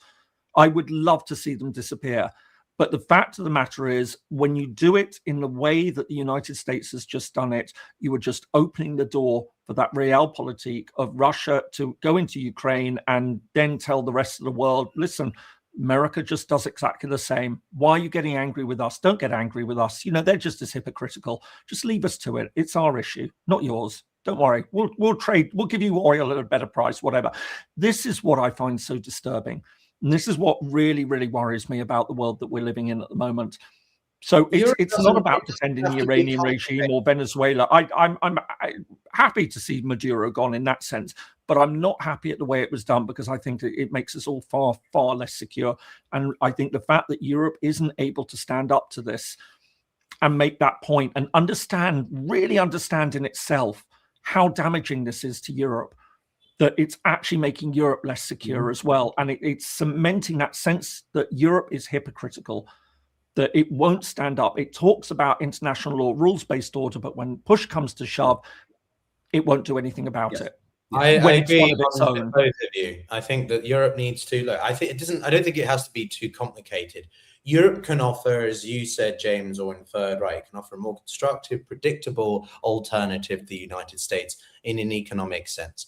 But we also have to be a lot more willing to say the hard points, to talk about the uncomfortable truths. And that means that if Europe wants to be seen as a genuine upholder of this rules-based order, that they implement it consistently. I think that's what people would prefer to see. If you're going to talk about the actions of the United States and China and Russia as illegal or wrong, then you call them out, but not just China or Russia. You also call out the Americans. Yeah. And they're not going to do that.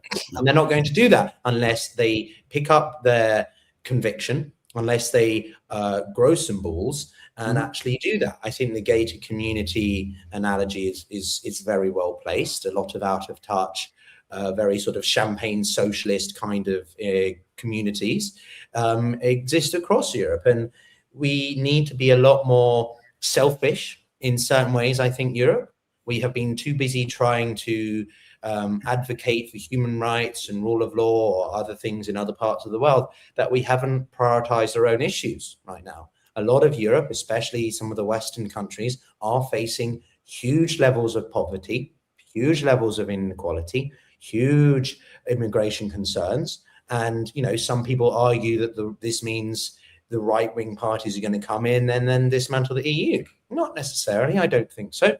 But if the EU is going to be the collective body by which the Europeans conduct themselves internationally, then we have to be a lot more coherent on what that looks like. And right now there is no consistency. You know, there's, just to bring one specific example, there's discussions of bringing in a Eurobond, right? These ideas of bringing in specific economic options for more investors, more people to look at. And if Europe wants to do that, then they need to stop being outraged And to quote Macron, stop reacting to issues, especially over, say, Russia, Ukraine, and get out in front. They need to talk to Putin, as uncomfortable as it may be, because simply being angry about America going directly to Russia is not how you get relevancy and have a role. You have to play the game, and Europe has to play that game, because the uncomfortable truth is we're not in a world that adheres to what we assumed it did, well, when I was non-existent, in 1991. So anyway, that's my sort of preach. But bringing it back to Venezuela, and that means, I think, they should call out Trump's actions as completely unlawful. They should say that this is wrong. What does this mean for Venezuela? We are happy that the Venezuelan people have more choice, but the way that it was done is completely illegal and sets a completely unacceptable precedent now, and we do not stand for it. But they're not going to, and that's it's wrong. So what do we do? For one reason, which we come back to, is that Europe's got to deal with its Russia problem, essentially. I mean, it can't do any, as long as it's reliant on the United States for security. It's not, to be realist about this, I understand it's not going to call out Trump.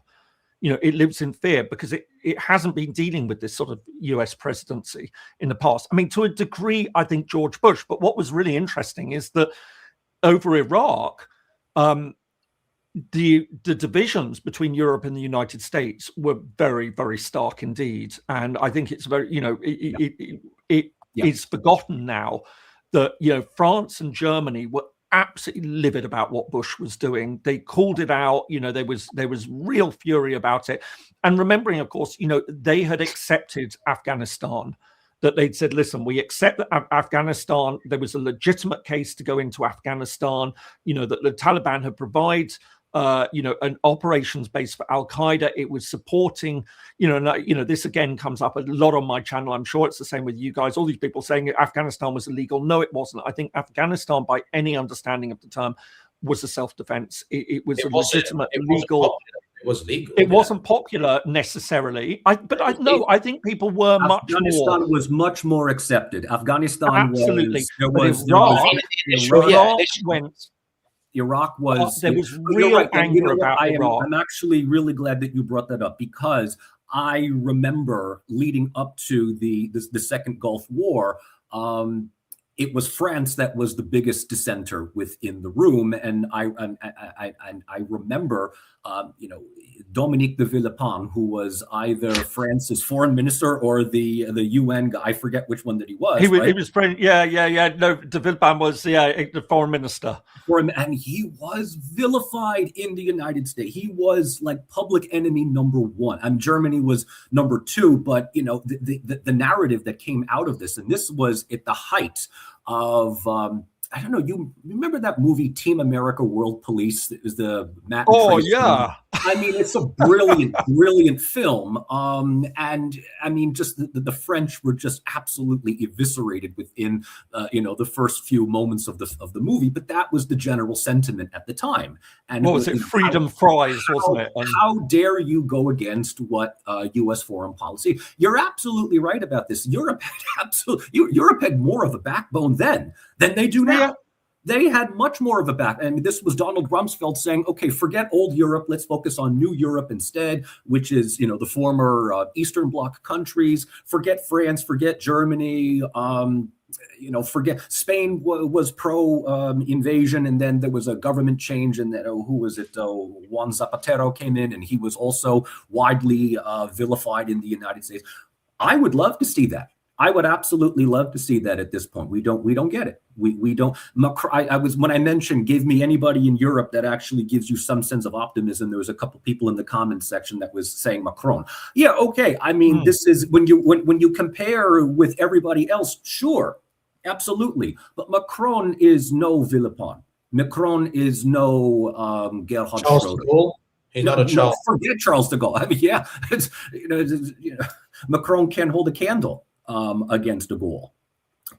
So I don't see the current leadership producing that kind of definitive break from American dependency. Europe is still very much trauma bonded to the idea that the United States, with the idea that maybe they're all thinking perhaps Trump is a blip.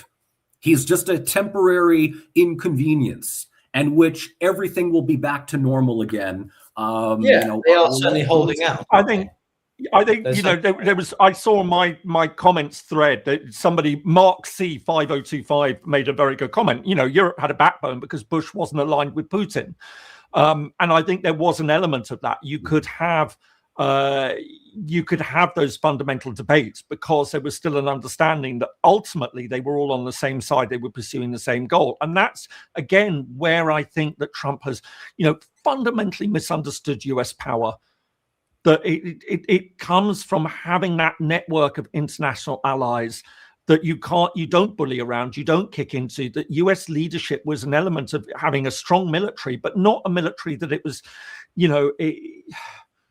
not directly threatening Europe, but it was fully integrated. And I think that is what's gone. There is a real fear amongst Europeans at the moment that Trump ultimately, fundamentally, is more pro-Putin than more pro-Europe. I think I've always been, well, this is why I've become a lot more realistic. I think the Europeans have been far too naive in thinking that America would ever do something that was in some purely idealistic sense, that they would act purely on altruistic means, right? America has always done things with self-interest in mind, whether it's first and foremost. And I think in this case, Trump is just being a lot more shameless in that, right? You can pretend whether Obama did it because he thought, no, he still did it because he thought it benefited America's grand strategy longer term. And I think Europe needs to damn well wake up to the fact that Trump is just doing that a lot more bluntly, and he's doing what he thinks benefits American self-interest. Europe needs to do the same.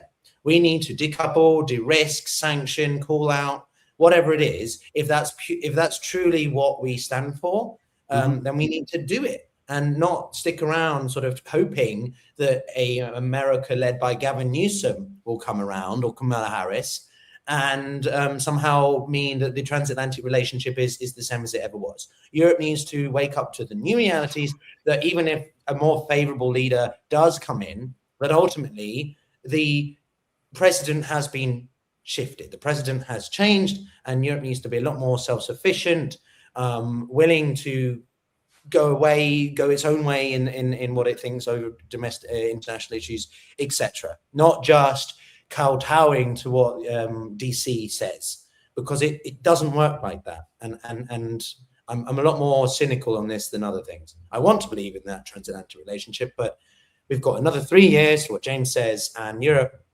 has 3 years to wake up. Or it has, well, maybe less actually, but you know what I mean. It's going to take time. Let's pretend that we assume Europe is going to be more proactive in seeking its autonomy and leadership, whatever.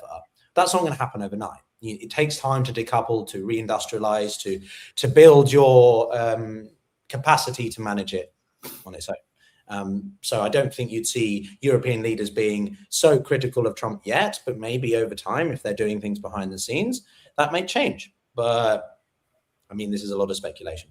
Well, I guess also if they decouple from the United States, I mean, are they able to go alone? Or do they have to recouple with another power? China, even Russia, for that matter. I don't know. I'm not sure about that. Well, look, that's not going to happen anytime soon. But, you know, we can talk about what Europe can and won't do, what they should do. But I think that, I mean, I am, at this point, I'm much more realistic with Piotr, in that I don't have any hopes that this is going to happen anytime soon, not with the current leadership, and not with the way in which they see themselves vis-a-vis the rest of the world, especially when there's a couple of other things. And I know that we're now almost approaching 2 hours, and there's this one particular topic that we can talk about maybe at another time, but it's also the role of narrative. It's the role of information. The war in Iraq 20 plus years ago happened before social media. Information was still largely controlled by big corporate media giants. Social media today is, it's a blessing and a curse, because it can spew conspiracy theories, and it can also boldly call the emperor naked for having no clothes. a lot of what we see happening, particularly with American foreign policy, with the incredibly, what we call this, besieged philosophy of liberalism, international relations liberalism, rules-based order and such, is criticized on a daily basis within social media circles. Telegram being probably one of the widest ones that will poke holes in the morality that the West likes to portray itself as. We talk about Europe needing to adhere to the rule of law while it does everything possible to stifle any dissent within the EU against the state of Israel. And I'm not bringing Israel up now, but I mean, you talk about, morality, you talk about justice, you talk about legality. It needs to be, Piotr, as you rightly say, it needs to be uniform. But that means that there is going to be a lot of internal soul searching on the part of the decisions of many of these leaders, both at the national and at the international level. Given what has happened in Venezuela, and I know that this is now going to be a major talking point in forthcoming press conferences and statements coming out of the Kremlin, specifically Putin, but even more so Lavrov.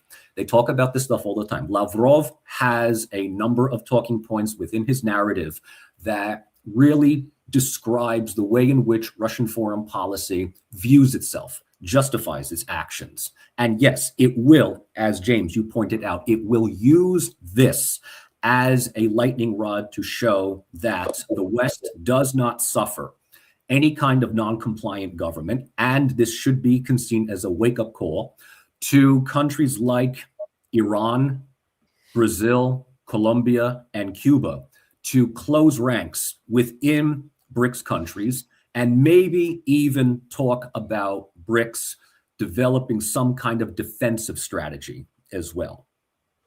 A lot of things can happen. A lot of things can happen in the next couple of months. I mean, BRICS has a lot of things it has to sort out. It's just lost an aspiring member. It has no real coordinated mandate. It is more of a sort of gang of countries that collectively meet once a year to talk about their shared interests or, discontent with the US, which is growing. You're seeing more bilateral exchange, but it has a long way to go. And if you're going to start seeing it shift from just an economic forum to a sort of defense alliance, that's going to take a lot of development, a lot of policy shifts, which in some ways, I'm not sure which countries have that appetite.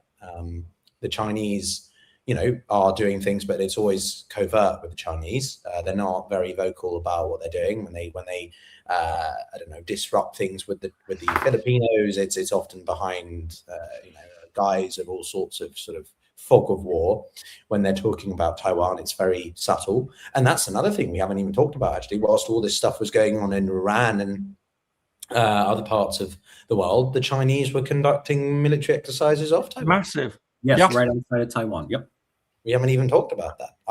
There is a real concern. I mean, it was very noticeable, how much international coverage, but Xi Jinping in his New Year's address essentially said that, the unification of Taiwan and China is unstoppable, to use his words.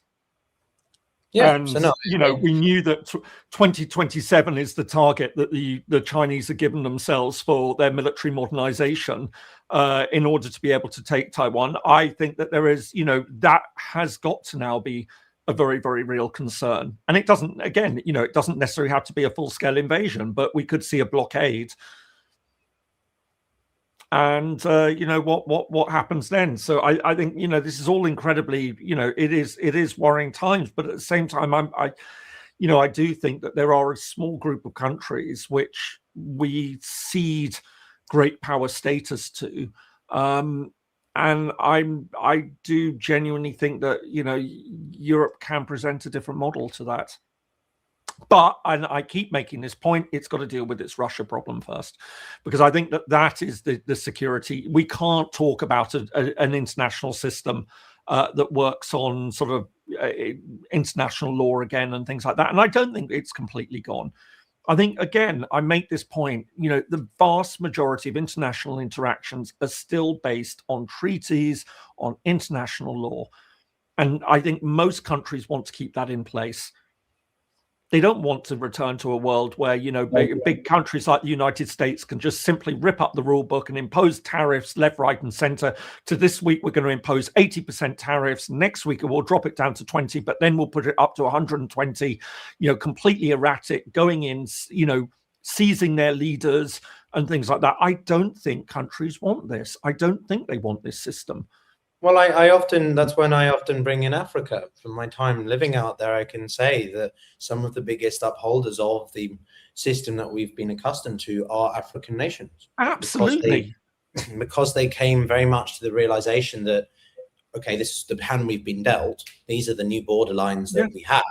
We live in a sort of Westphalian nation state kind of system now. We've got to make it work. And whilst it's not exactly easy with Sudan's civil war, with this situation in DRC, with Somaliland now being recognized by Israel, all these things show that actually it's some of the poorest nations that are the biggest upholders of the international law, which, as in the most purest of form that you're talking about, James. And so therefore, and we aren't selling them the reality of why that's worth preserving and what is the model to do it.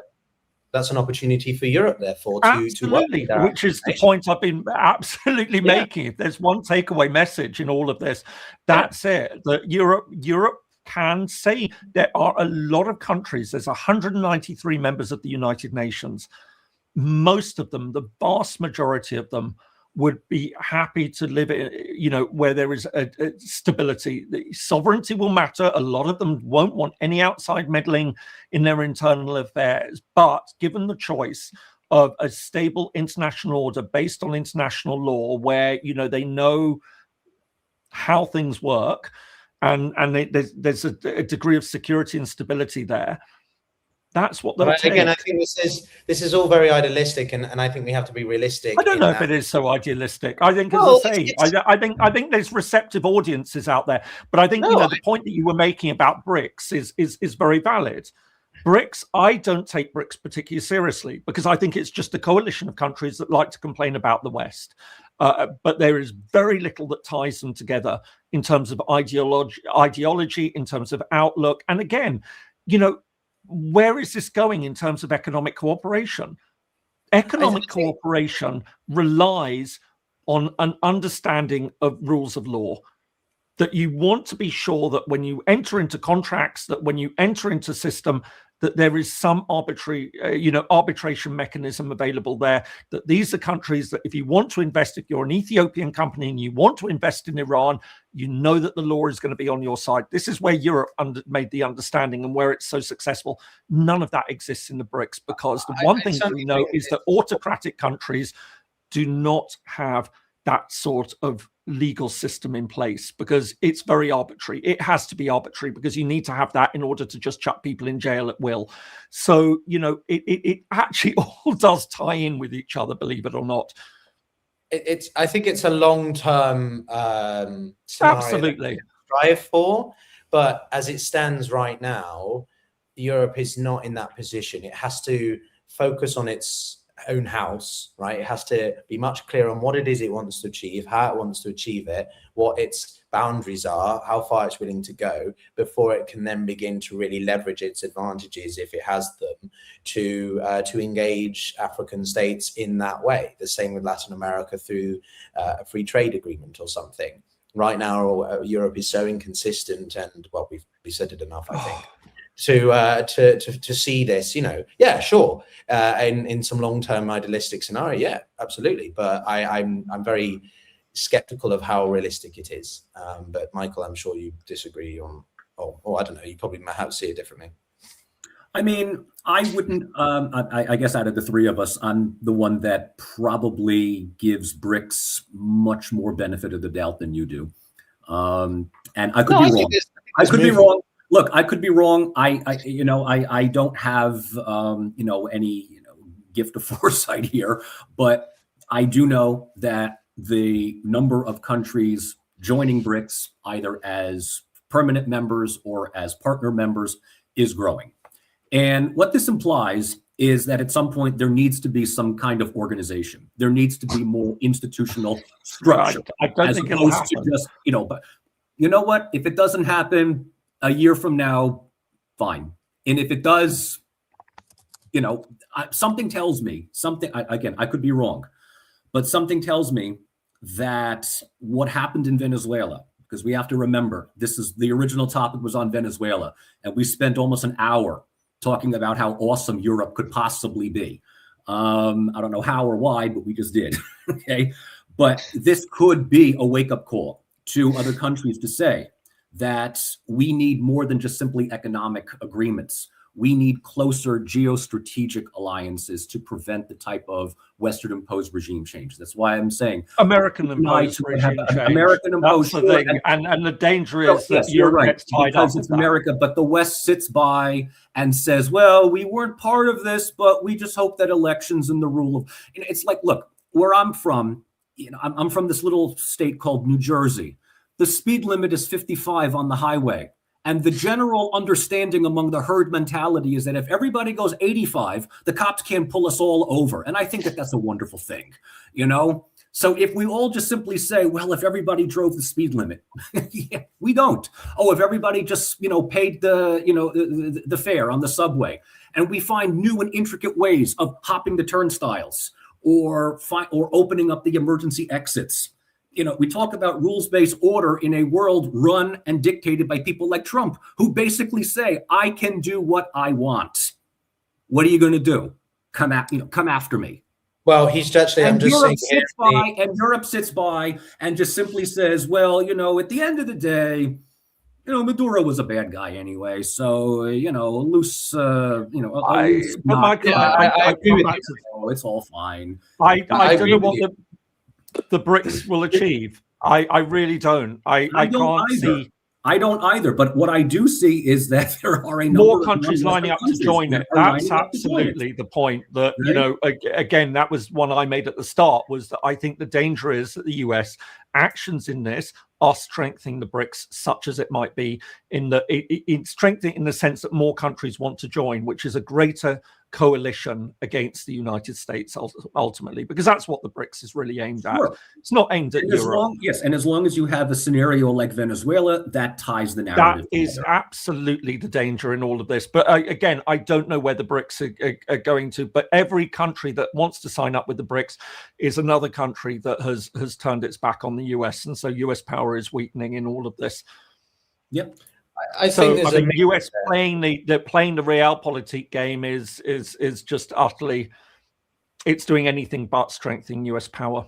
So it can have these little shows of arresting, leaders like this and thinking that it's, rah, rah, rah, it's done, and Hegseth will be completely over the moon about this, but I think that, well, look, I've just seen on the Atlantic, Trump has already threatened Delcy Rodriguez, so the current acting president of Venezuela. He said that she will meet a fate worse than Maduro's unless she complies with US wishes. So much for Europe's calls for a peaceful, democratic, free transition. I think that demonstrates that, again, Michael, I agree with you about this, but what I try to shift is from simply criticizing Europe for all its, things that you said, to sort of like, okay, how do we actually make Europe change? How do we shift it from a problems issue to a solutions one? Because I think we know all the issues that are with Europe, but how do they then actually resolve those hypocrisies? As for BRICS, strategically, I've always been skeptical. I think that it isn't something that has, as I say, it's been around 15 years as a physical entity, but what is it going to do more than tactically, where I'm a little bit more convinced, because we have seen some policy movements, we've seen some bilateral agreements established, a reduction of the US dollar in certain contexts, but again, that's a lot of that is bilaterally. So what is the organization as a whole really going to do strategically to offer an alternative? I think that's where I'm still more skeptical of it. But I guess, to bring it back round to next steps with Venezuela, things are changing very fast. We are seeing these threats now from Trump. And my worry is that we're going to see an internal instability in Venezuela. This leadership isn't going to comply with America. What's that going to do for America's actions over the incumbent replacements? And what's that going to mean for the opposition? Is Trump suddenly going to bring Maria Machado back in as a sort of relevant actor? Or, what does this all mean for the Venezuelan people on the ground? That's why I said we're in that middle interim period between the first and the second Cypriot invasion. And we come back to the point at the start, which is, boots on the ground is messy. It was never going to be a realistic prospect. But unless you've got boots on the ground there, you can't ultimately dictate what's going to happen. This is can it really, all right, it might try and sort of take off the next Venezuelan leader, and what happens when are you going to be able to stop fixing the elections? How it's a huge thing. It really, and I just don't get it. And look, I'm really reminded of Iraq, and Iraq was, oh my God, I was tossing up between shitfest and fuck up. Yeah, well, both words come into it. But the thing I would say is that for those who can remember, Donald Rumsfeld and Dick Cheney were serious people. They were evil.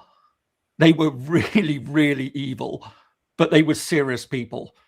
And look at the mess they made. And look at the utter mess that they made. But then again, we need to understand, this is what happens when the Pentagon takes over a country, not the State Department. Colin Powell was completely and utterly sidelined by this. Yeah, no, fair enough. But another thing is that what was secured in Iraq beyond the green zone, the oil fields.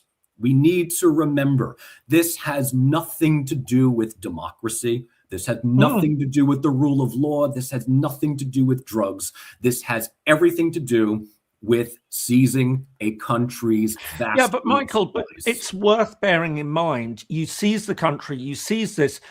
If you don't put in place those strong political structures, which are going to be more positively disposed towards you, you will fight a losing battle. And that was where Iraq went so badly, that they didn't understand how to co-opt the leadership that had been there and say, listen, we got rid of Saddam Hussein.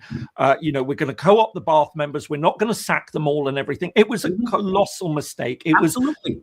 was. But the thing is, the point I was making is that, we were dealing with, Bush wasn't a serious figure. We know that. But we were dealing with people who around him were hugely experienced and, as I say, evil geniuses in many ways, but they made such a horrific mess of what happened in Iraq. And then just comparing that with the sycophants that Trump has surrounded him with, himself with. There's no one of that sort of caliber. That, Hegseth is not a Rumsfeld. That much is clear. Vance is not a Cheney. This is where I think the best they have is Rubio. The best they have in the context of Latin America. Yeah, absolutely. Yes, and heaven help us with that, because he's an ideologue. He has a crusading mission. He has a crusading mission to decommunize Cuba. We forget about Afghanistan. 20 years we were there. The Taliban took the country back. The Taliban took the country back in as many days as we were there in years. But this is the thing: remembering, of course, Trump had effectively surrendered to them. Sure, but we don't play the long game, right? We're very good at decapitating leadership, and then we spend the next 5, 10, 15, 20 years trying to keep the country from collapsing until we finally give up, and we retroactively say that we either A, we accomplished our initial mission, or B, well, they don't really believe in democracy and they hate freedom and they just hate America anyway, so, there it is. Again, Stephen Kinzer's book, Overthrow. This is exactly it. There's not a single country outside of World War II that we have intervened in and made it a functioning democracy. Yeah. Okay. No. Okay. And on that happy note. And with that, we are back to where we started. not knowing what to do at all. No, I mean, I've taken away a lot from this conversation. It's certainly helped to refine some of my questions and things that I wasn't really sure what I felt about or how I felt about it. But now, you know, again, as a European, I come at this from sort of what Europe should do, what it will likely do. Yeah. But also just for Venezuela, I mean, at the moment, this isn't, as I said at the beginning, this isn't going to be a conventional nation state building exercise. It's not Afghanistan or Iraq. Venezuela is purely in America's sphere of influence. And, you know, no country's going to go in there and try to stop what the Trump administration are planning to do, which is 100% administer the country. And meanwhile, they'll be looking elsewhere at Greenland, at Cuba, most certainly. And it's sort of almost like we have a caretaker president. We have a caretaker leader who isn't even on the ground in the form of Rubio.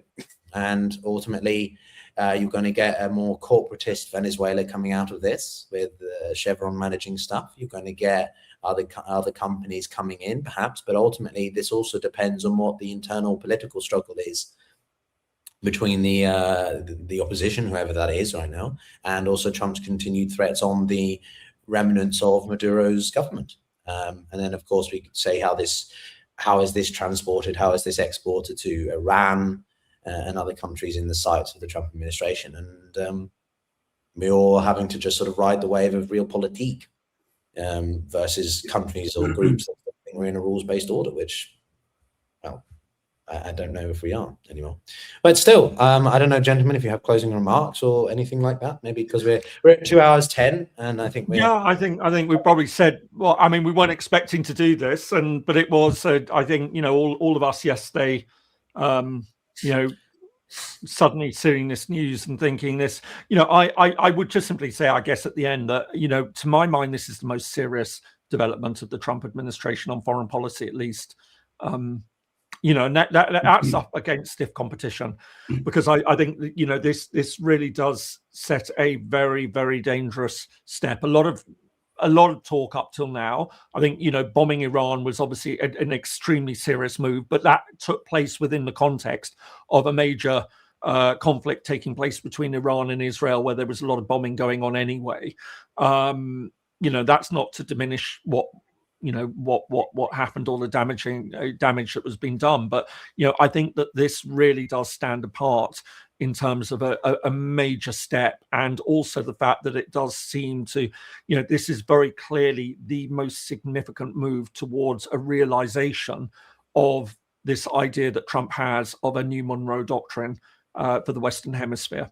You know, this is, you know, there's been a lot of talk about this so far with Greenland, with Panama, with Mexico, you know, Cuba, but this is that first potential big step. And the fact that now we're seeing, you know, the wife of the deputy chief of staff, you know, who is incredibly influential, we know, in the Trump White House, saying soon over a map of Greenland, and, you know, Rubio refusing to rule out Cuba.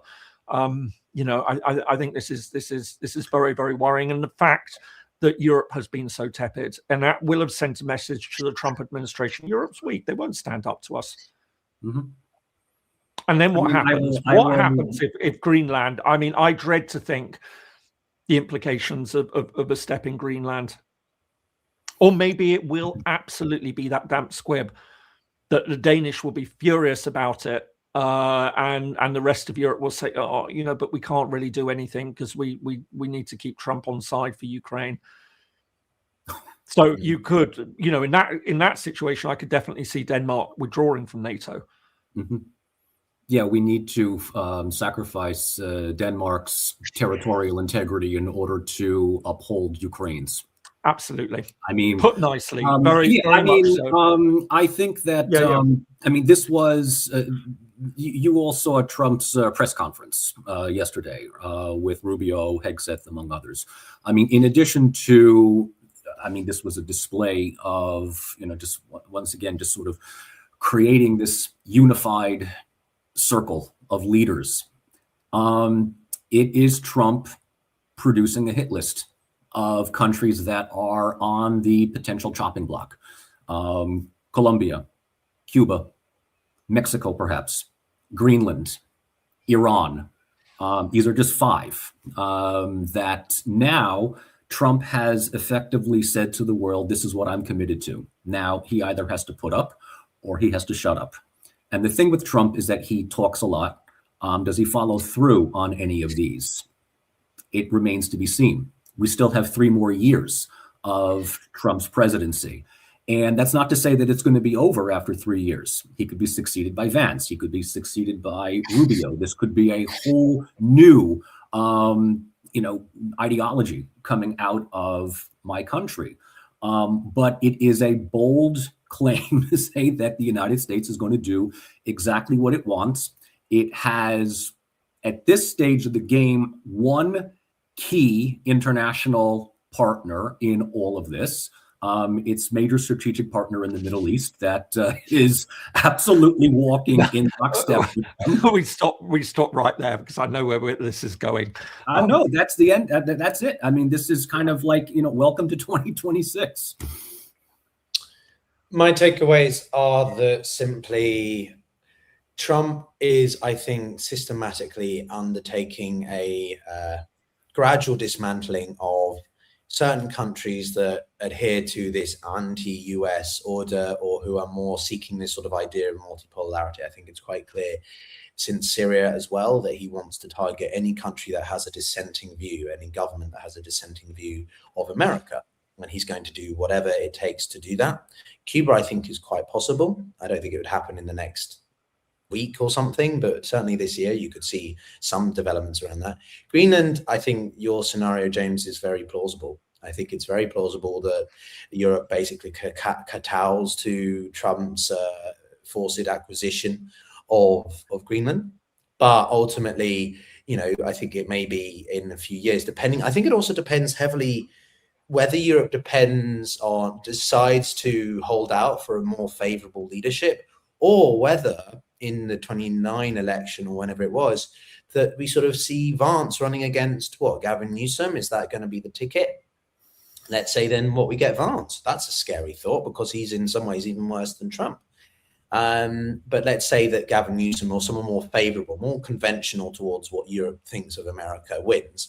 Then you would sort of see, I think, Greenland eventually returned to Denmark. But at that point, they would just use it as an opportunity to seek independence. So either way, you would see if moves were made on Greenland, I think is what I'm saying, then Denmark would certainly lose it. Or you would see Greenland independence. Yeah, lose it. Okay, so but other than that, I mean, my main concerns now are what happens in Venezuela and the fallout that has for other groups in, say, Iran and Cuba, and this just broader grand strategic narrative around, realpolitik versus rules based. I don't think it's quite as binary as that, but that's sort of how we can summarize it. And of course, in all of this, where Europe sits, is it going to follow through? If it's not, then it needs to shut up. And if it is, then it needs to start taking a stand more consistently and actually doing. But I think the focus is on Venezuela right now. And what happens, I mean, based on the news feed that I'm getting, it's not even sort of days, it's minutes. We're seeing updates about what's happening with Maduro, and obviously all of this under the guise that it was a terrorist organization and the dismantling because it was legal from a national security standpoint and drug enforcement for the US, which what China can go into Taiwan because it's an illegal support. They're worried about the semiconductors. That's disrupting their energy networks in southern China. or something, but all right. Thank you very much, everyone, for watching. We will see you next week, next couple of weeks. I mean, at this rate, maybe we should just be meeting on a weekly basis to cover things. And well, I appreciate the impromptu meeting that we all threw together within the last 24 hours, but it was needed. This was just too big to ignore. Yeah, no, it was. I think we all did. I think we all did a great job because we have all collectively gotten praise and condemnation from everybody. Oh yeah, things in the comments.